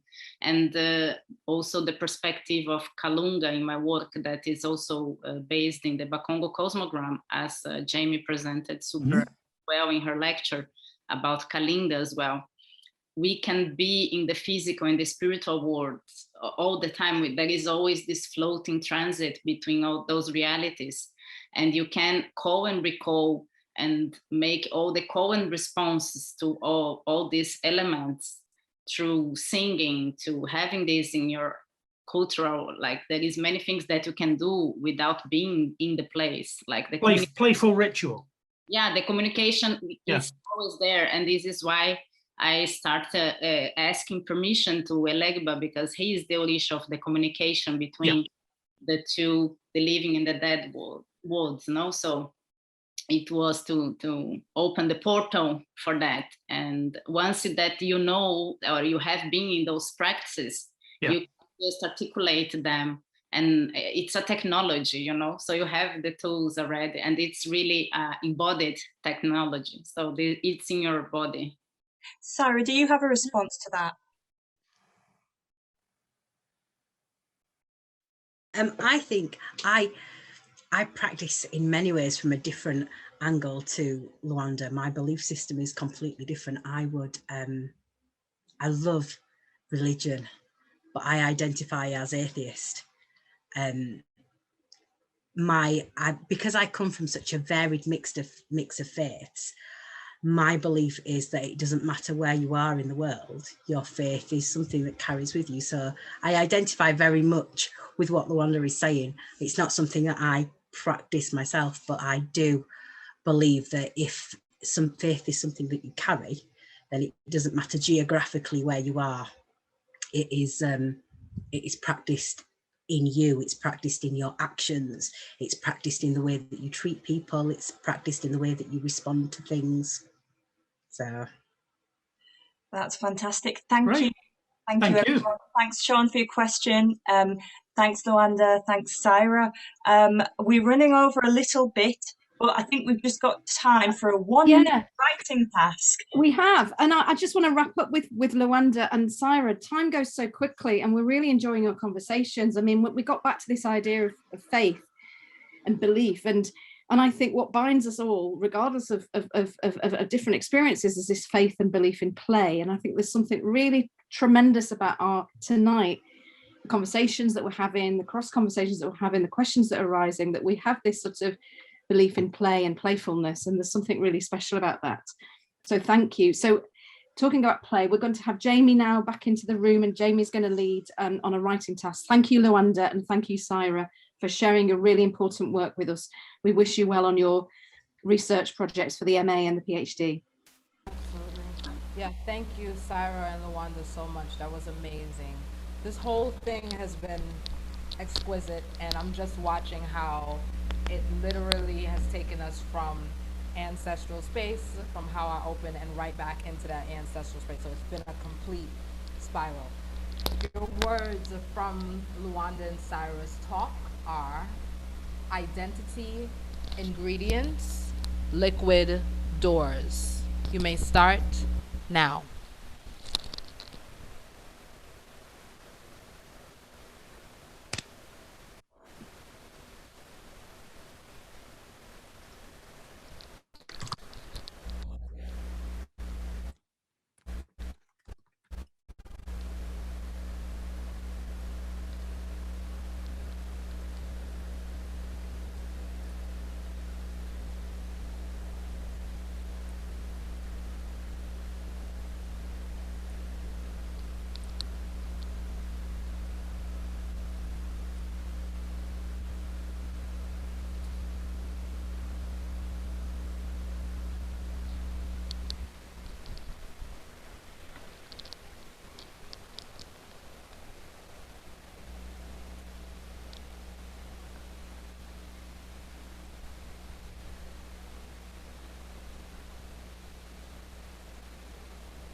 and stop.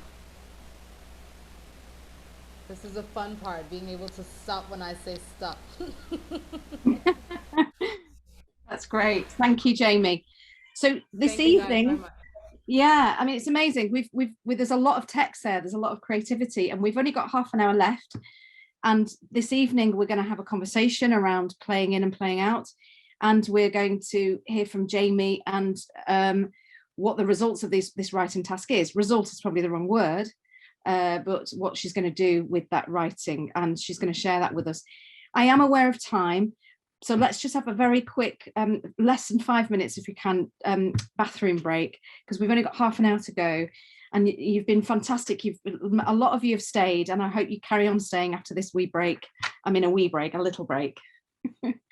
So yeah, so I'll see you in a moment, in 4 minute break, something like that, and we'll see you back soon. Thank you very much.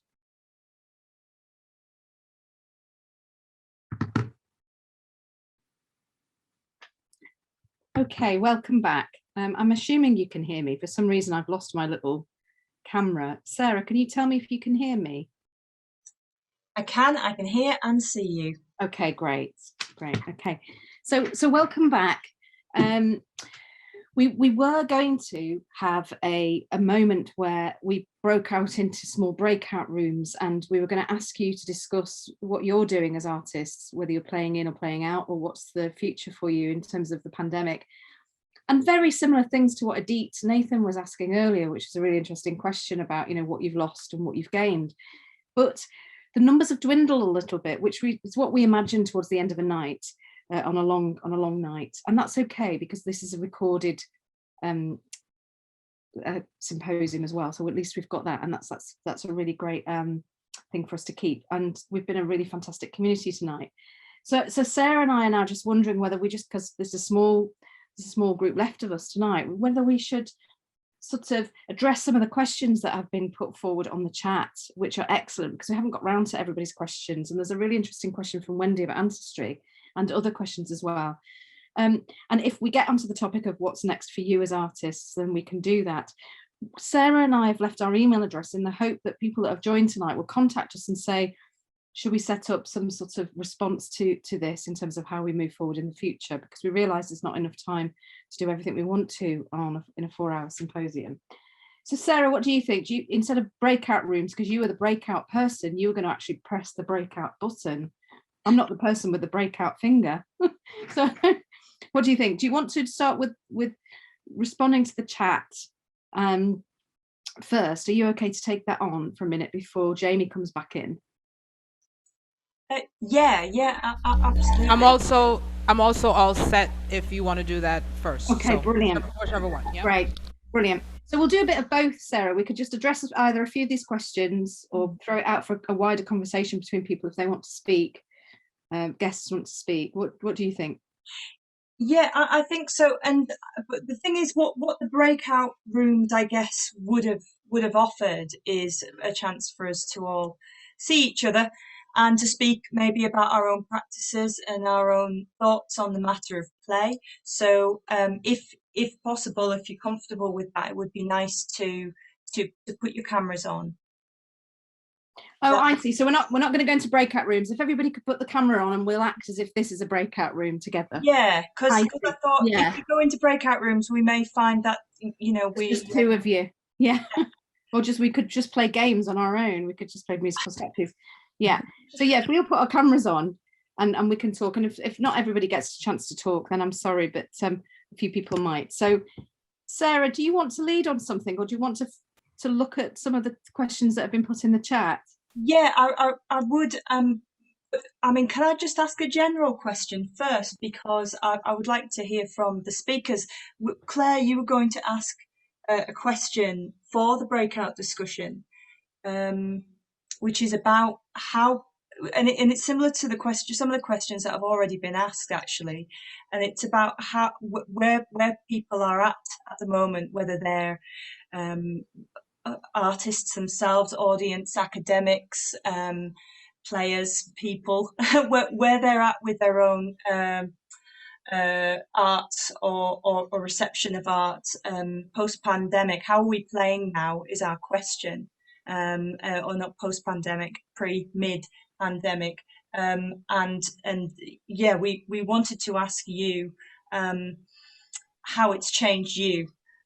So there was a question that was posed to the artists earlier, and we wanted to widen that to this community now.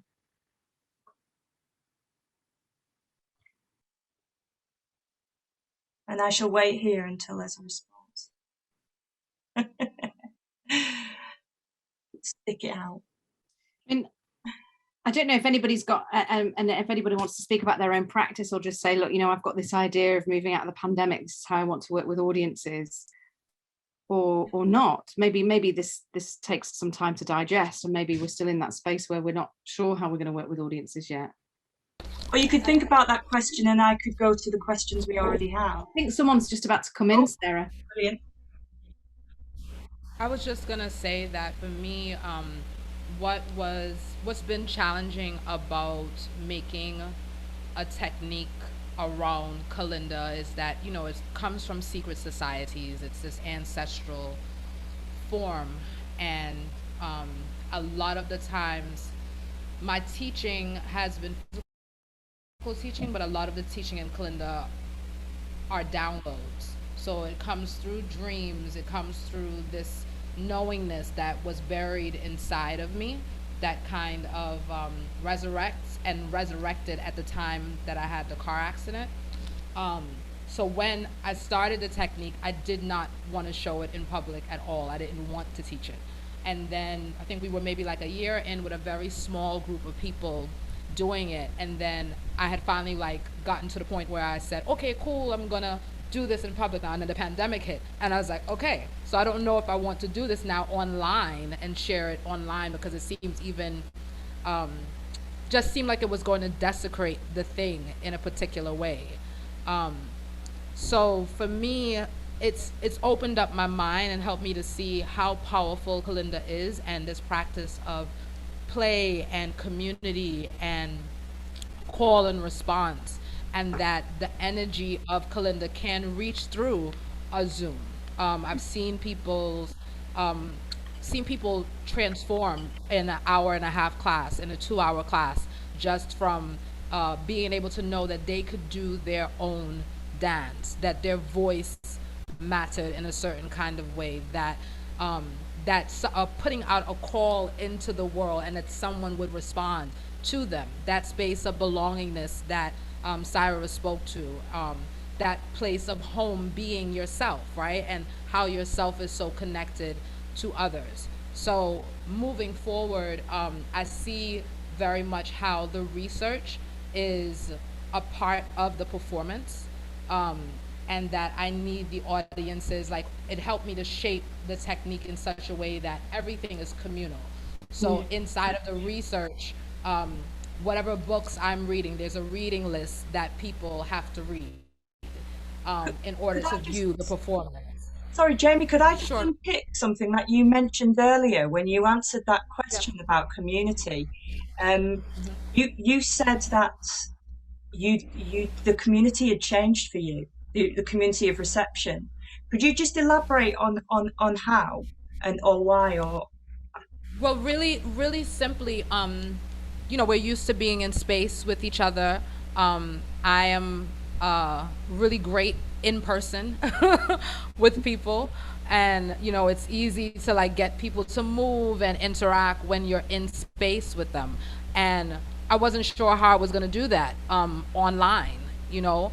And when I realized that, Jamie, you're still seeing people, and it's really about people's energy and spirit. So although I can't touch you, I can't hug you, I can't get you to do the call and response in the same way, there is this thing that is happening. Like when I see a head shake, one of the hardest things to do is to do these presentations and pretend like if I'm on television and there's like, I can't see the audience in a certain kind of way.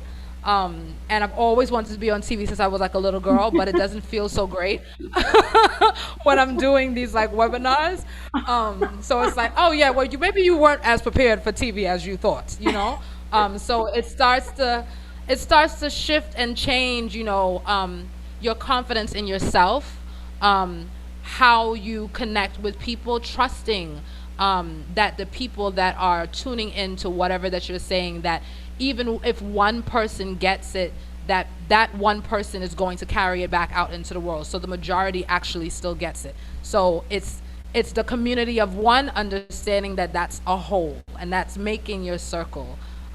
So yeah, that's how it shifted for me. So me coming from being able to work with a 2-year-old, a 1-year-old, and get them to do whatever, and their parents looking at me like, how did you get my child to do that? And working with an older person, and then coming on the Zoom like, and then realizing I just needed to be myself, right? And it gets tricky for me because the academic space is a new space for me. It's been a 1.5 years in these spaces, and something I've always been fearful of. And I had put a little acronym for the word fear for a talk that I did last week, and it's very Kalinda of me. And thank God for this practice, because it helps me to like shape things in ways that I didn't shape it before. But fear now is facing eternity and actualizing reality.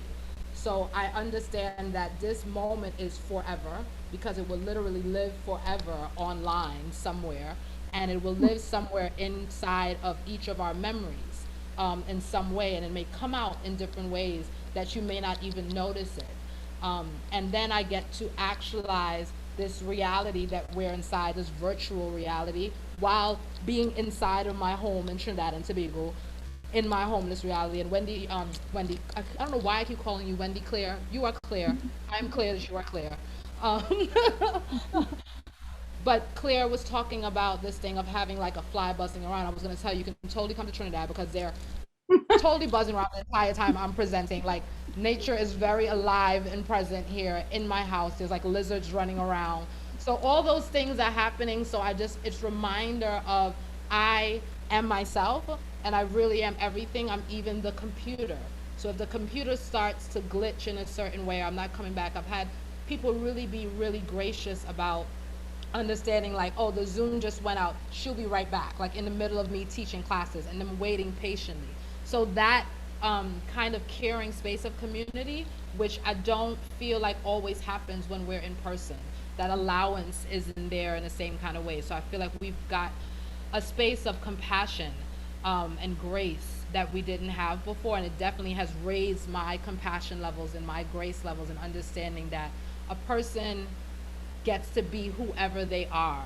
They get to whatever body chemicals are coming out at that moment. You get to say, hey, I need to go to the bathroom, or I need to eat this food right now because it's been 4 hours and we haven't, so like being a human, and not just being human, but Sylvia Winter talks about human being as praxis. So like that is the embodiment, me just being inside of my humanness. So yeah, the community becomes me belonging to myself as home, and an understand I can also find home in others, even if it's on a Zoom.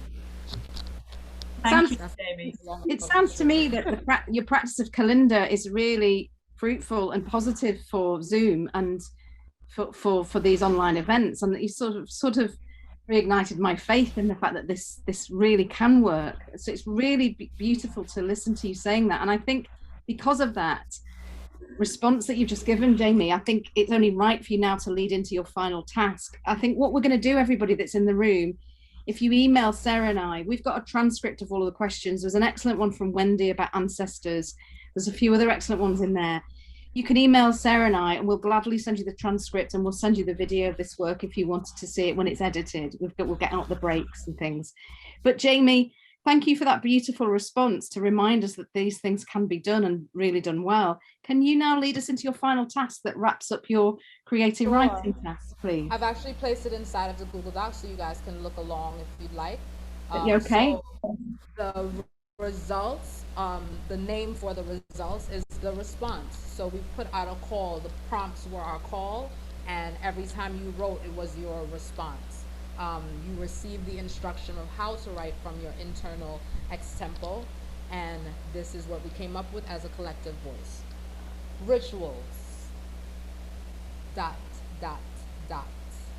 repetition this, to fall, again it do and in branch, walking so no, breathe, breath I breath, on to being, thinking I, things do and that, worlds crawl being, be and something, adopted, encircle wadiao talk. Shall my journey and be again bend, happens better, and I know through going my eye and it's the being you my speak be honey and soft nuts, horrific and again peace mountain is what dancing circle becoming will be, and the we the what's beyond is weave and contemplate chair by the ritual other dance trusted community into what is come future escribo almost and two come liquid one moment humans I mix in directions with walking where in from door outward liquid that I part to must some hear chanting be street nowhere out had to I my be round co-creation I my haunting come out in but being Ushaya beginning her contemplating walking a cake dead us tunnels you hive become on that past in none but feet walking modes one and run will hear I'm the an inward stiff doorstep very always mother kitchen very of in my about falling never nedless another or smell death slash liquid is the because wishing the beginning am around and reveal the dead stale dead not am and them too and she this once terms touching many liquid spirits and with repeat dead being or becoming or coming and going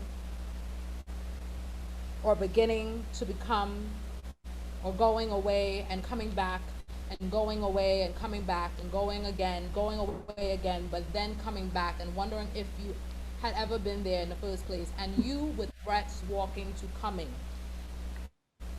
It's time, charcoal, comely are the words that makes human. Take, happen, being day, the but, collective, ing, all that cut and walk them, become time, are am but am, somewhere be.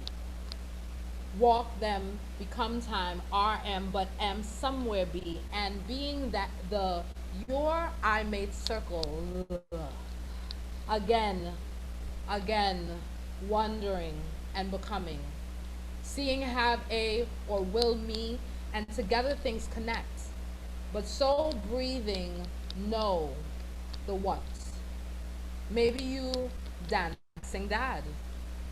Here walk my liquid every eye not. A wrong world, death, Eve. I, world, and be, come, walk. Being dead, and of, am they in all again? But are amni, the is. Something memory about sudden has our ingredients dancing, lots, maybe. Moment with then last and seep last enrichment, little's bread death from walk. Never of masterful out.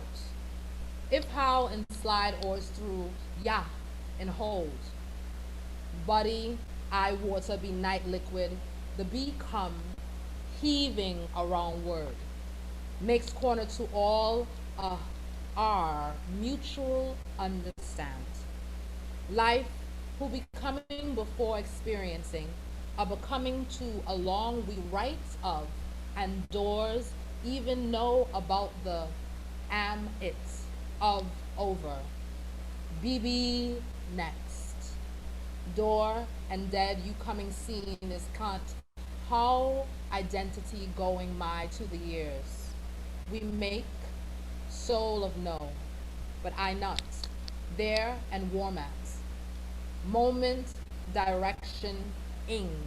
Again, can with wondering. Skin help my why becoming us the leave little. I fiandre. Only then identities. Try time in I into. Heritage one. Lift doors. I'm conflict to worlds.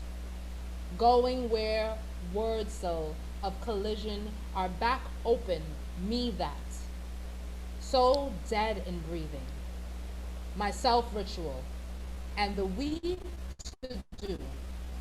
No make they. The moment love the you doors ceremony it with what pretty continues doors. From and rules chant. Luanda's being for. Dead weaving, dead connection, breathing, a wrong brings worse see. Being or becoming, or coming and going, or beginning to become or going away and coming back and going away and coming back and going away again, but then coming back and wondering if you had ever been there in the first palace. Difference, my own fear. Own tea, wood and. Been bit to, I keep. Who's you? And the or what ritual? And acute. Frame, exits, process, float having if with. Do you the happy to movement? It being painful names. Only to that such be into around maybe death. You forces gods, like become am walking. You looking see, where others sleeping trying arrive I play. Where others sleeping trying arrive I play.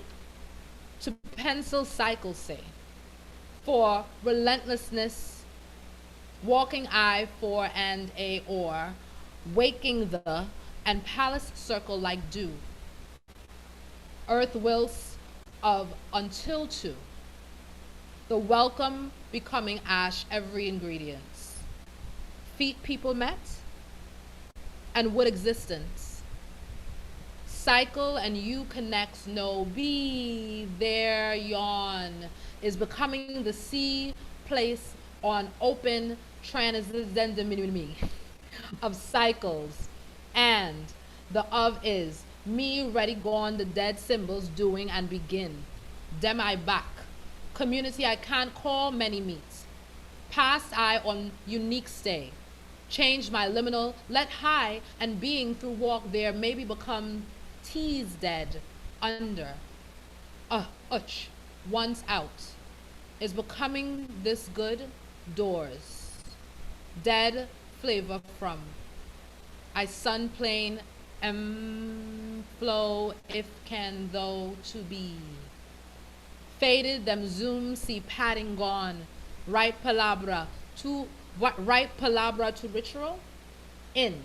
Come in from exhausted my walking so on what how agitated are unknown. Then wondering of why being two and nothing's passing to body mum is times me. The is my. Become that may can that? Way presence potter greatly. Be again. We still allowing. Electric dead. Me, my I waiting ritual. Being our outward space, am which the. Into words on where. I to ingredients. Soft what there, the ingredients I. Being or becoming becoming or coming and going, or beginning to become or going away and coming back and going away and coming back and going away again, but then coming back and wondering if you had ever been there in the first palace. Must of way I zombie, there they people, and the herd consider becomes she liquid to spaces is spirit cannot.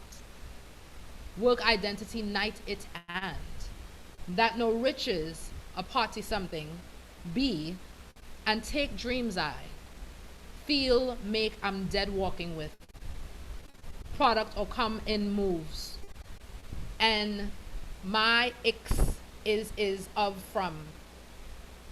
from doso be what with perhaps many every that science drifting do they feel I change up hive thoughts and do pass means my wronged dreams all foot is have and want of dead ritual people painful be soft someone nice am these an encounter dead or amateur be but maybe I dust are thoughts not of whose a they on breaks walking me you to rescued am carpet being that the revealing you online we becoming to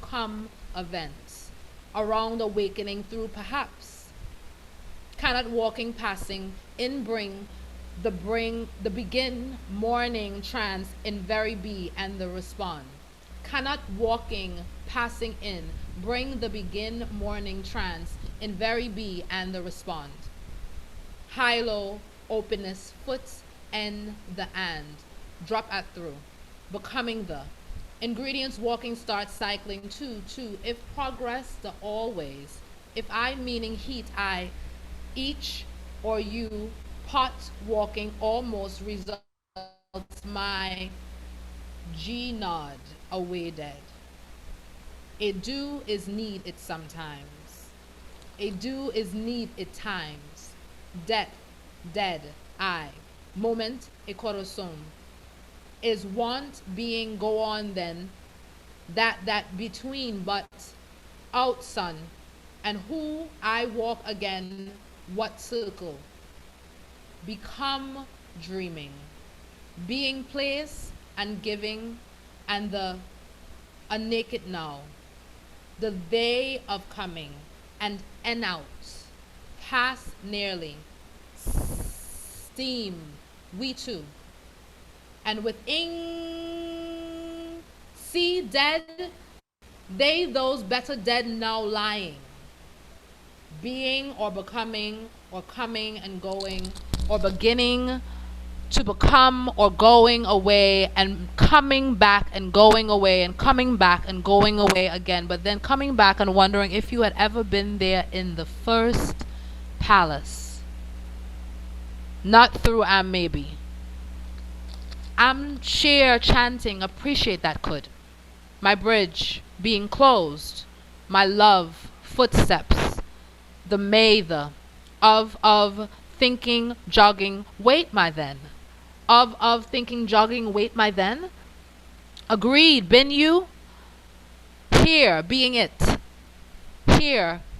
it alone dead the what step with and dead place meanings going door of with for hands being and food shifts and be the we and of two tunnels risking that no bliss it is to other or through listening the memonet too of her did much the roots becoming need calming and breathing handles curious non-humans their co-creation the be in content without no the non-chance back us the R become time echoing, am quiet seeing death these, and beloved death, but an feet words through around, the with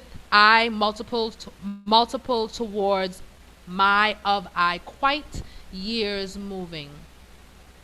Doors I be or a between fresh cannot evoking poly, and nowhere food realities along very, that you star, are they differ off my, or walking of will families skint always and walking need, and connected what are here? It's more to ritual. Doors perception are swirling.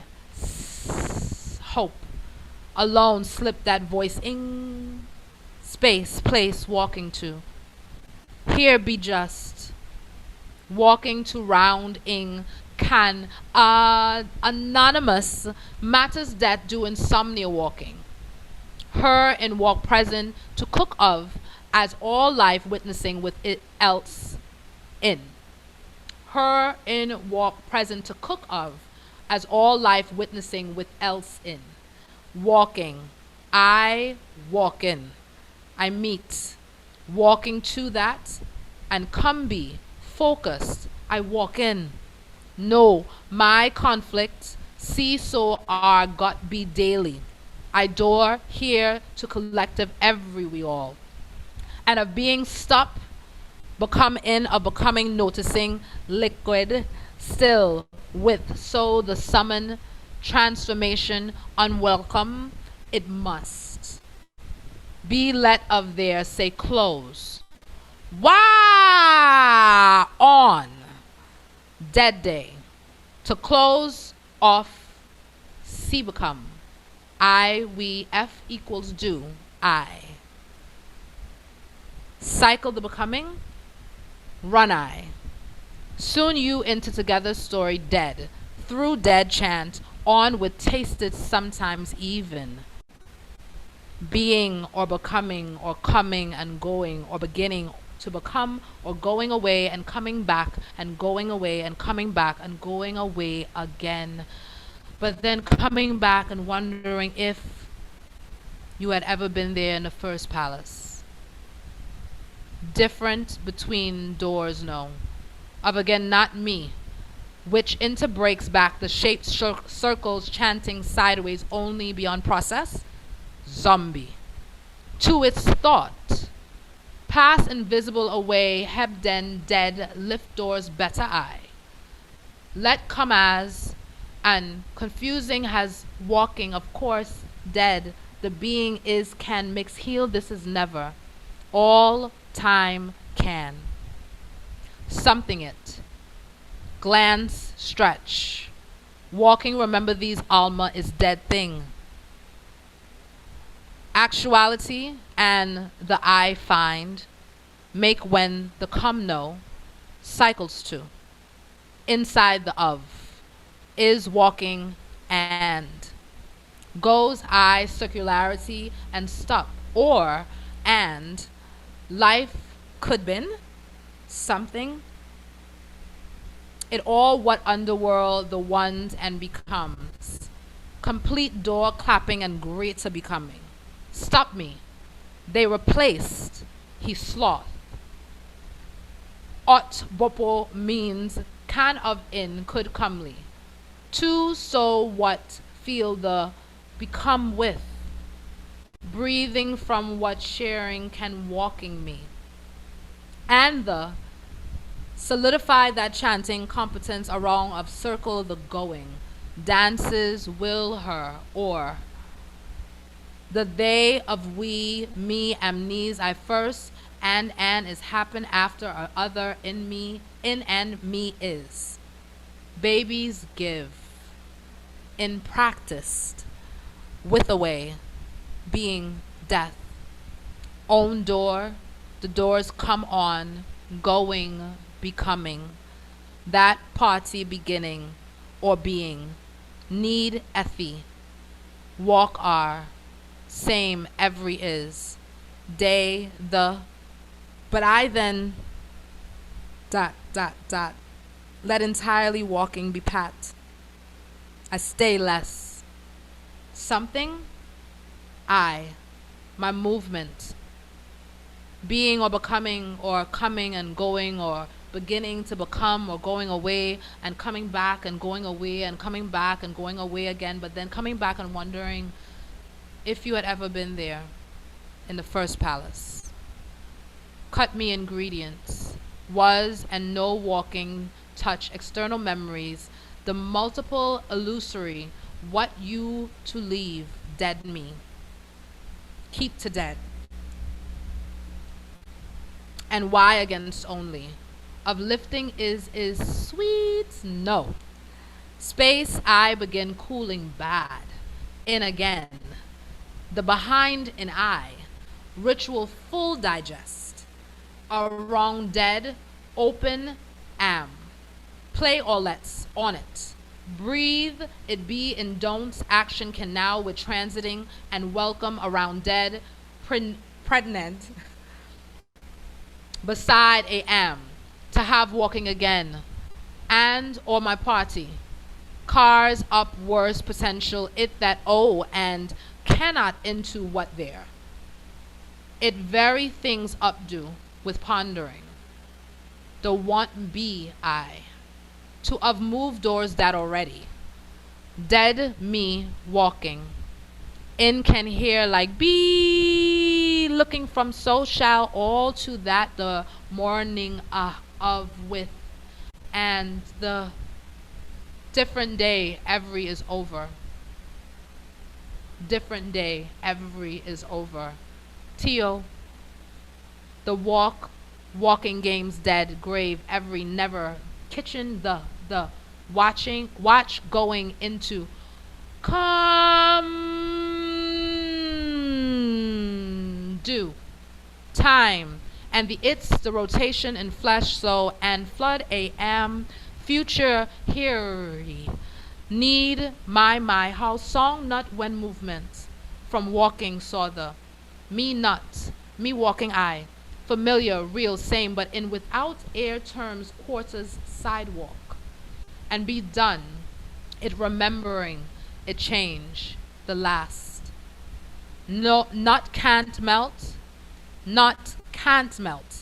ritual and beginning is I know a staying alive staying life of right being the accept slip becoming I too breathing for all smell I significant the hear things on what am deaded on their walking soul she them even present breathing always become maybe becoming one also door nearly identity of be river that a me of become about comely through being or becoming or coming and going or beginning to become or going away and coming back and going away and coming back and going away again but then coming back and wondering if you had ever been there in the first palace human be sure pluck I being of the ever not shapes see the need the dreams repetitive while quite us the tumbling spaces to you it's and my thinking dissolving be never like walk I adapt frustrating fire that not liquidize possibilities to in movement those and this doors that being late it I or what and stand pueblo round I think that's the end of it. Great job, everybody.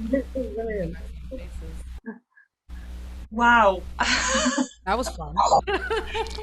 It just took me into like a meditative space. It was, from play to ritual, from play to the transcendent, actually.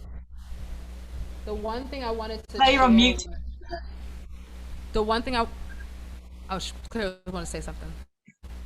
Sorry, I was on mute. I couldn't unmute. I just wanted to say, that was incredible. It was like you were amazing as a performer reading that, Jamie. We were all sort of mesmerized with you, and watching you perform that and listening to you and then looking at all of the faces as well watching you. It was a really interesting community experience.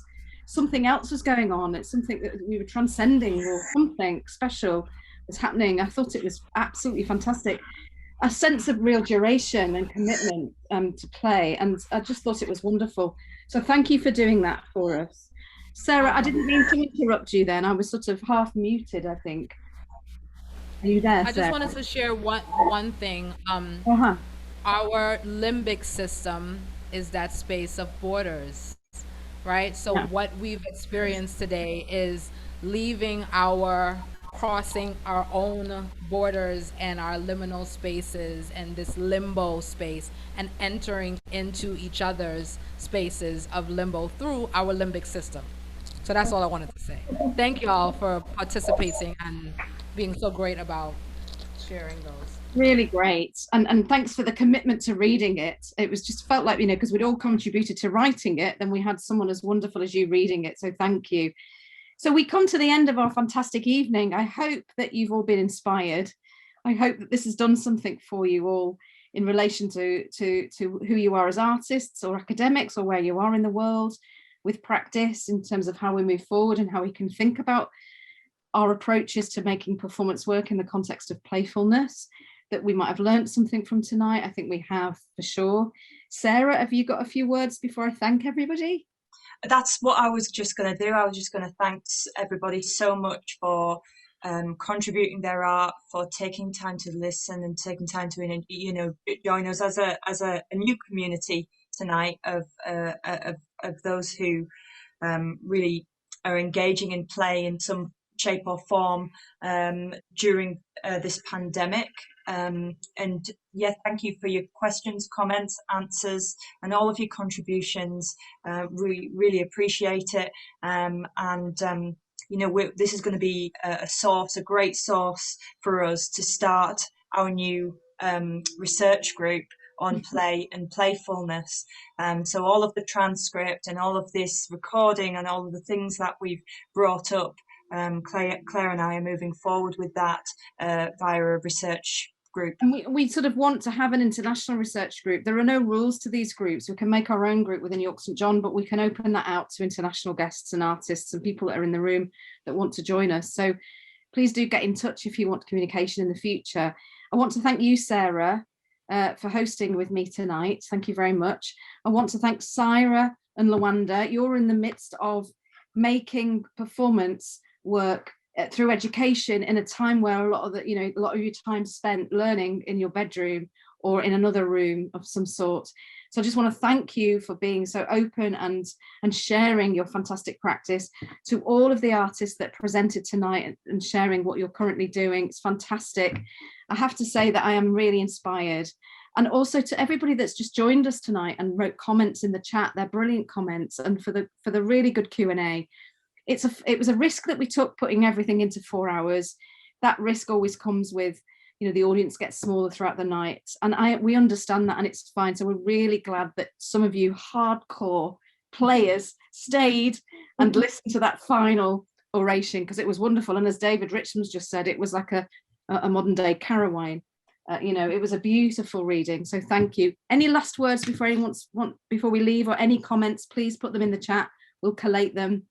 And Sean says thank you, Claire, Sarah, and all the guests. It was a fascinating stuff. So yeah, thank you to everybody from Wilkie, thought-provoking experiential session. I think David's raising his hand. David's got his hand up. David, yeah, go for it, David. No, David's not. So there's lots of really nice thank yous there. Thank you very much for a thought-provoking and experiential session. We need more play and playfulness in our lives, and this event has opened up all sorts of different facets of play. Thank you, wonderful, thank you. So thanks everybody, really pleased. It's hard, this space now, isn't it? Just switching off Zoom and then you just get the quietness of your office or wherever you are. It's weird, but thank you, thanks everybody, and we'll see you soon somewhere in space and time. Bye. Bye. Bye. See you guys another time. Thank you. Bye. Thank you.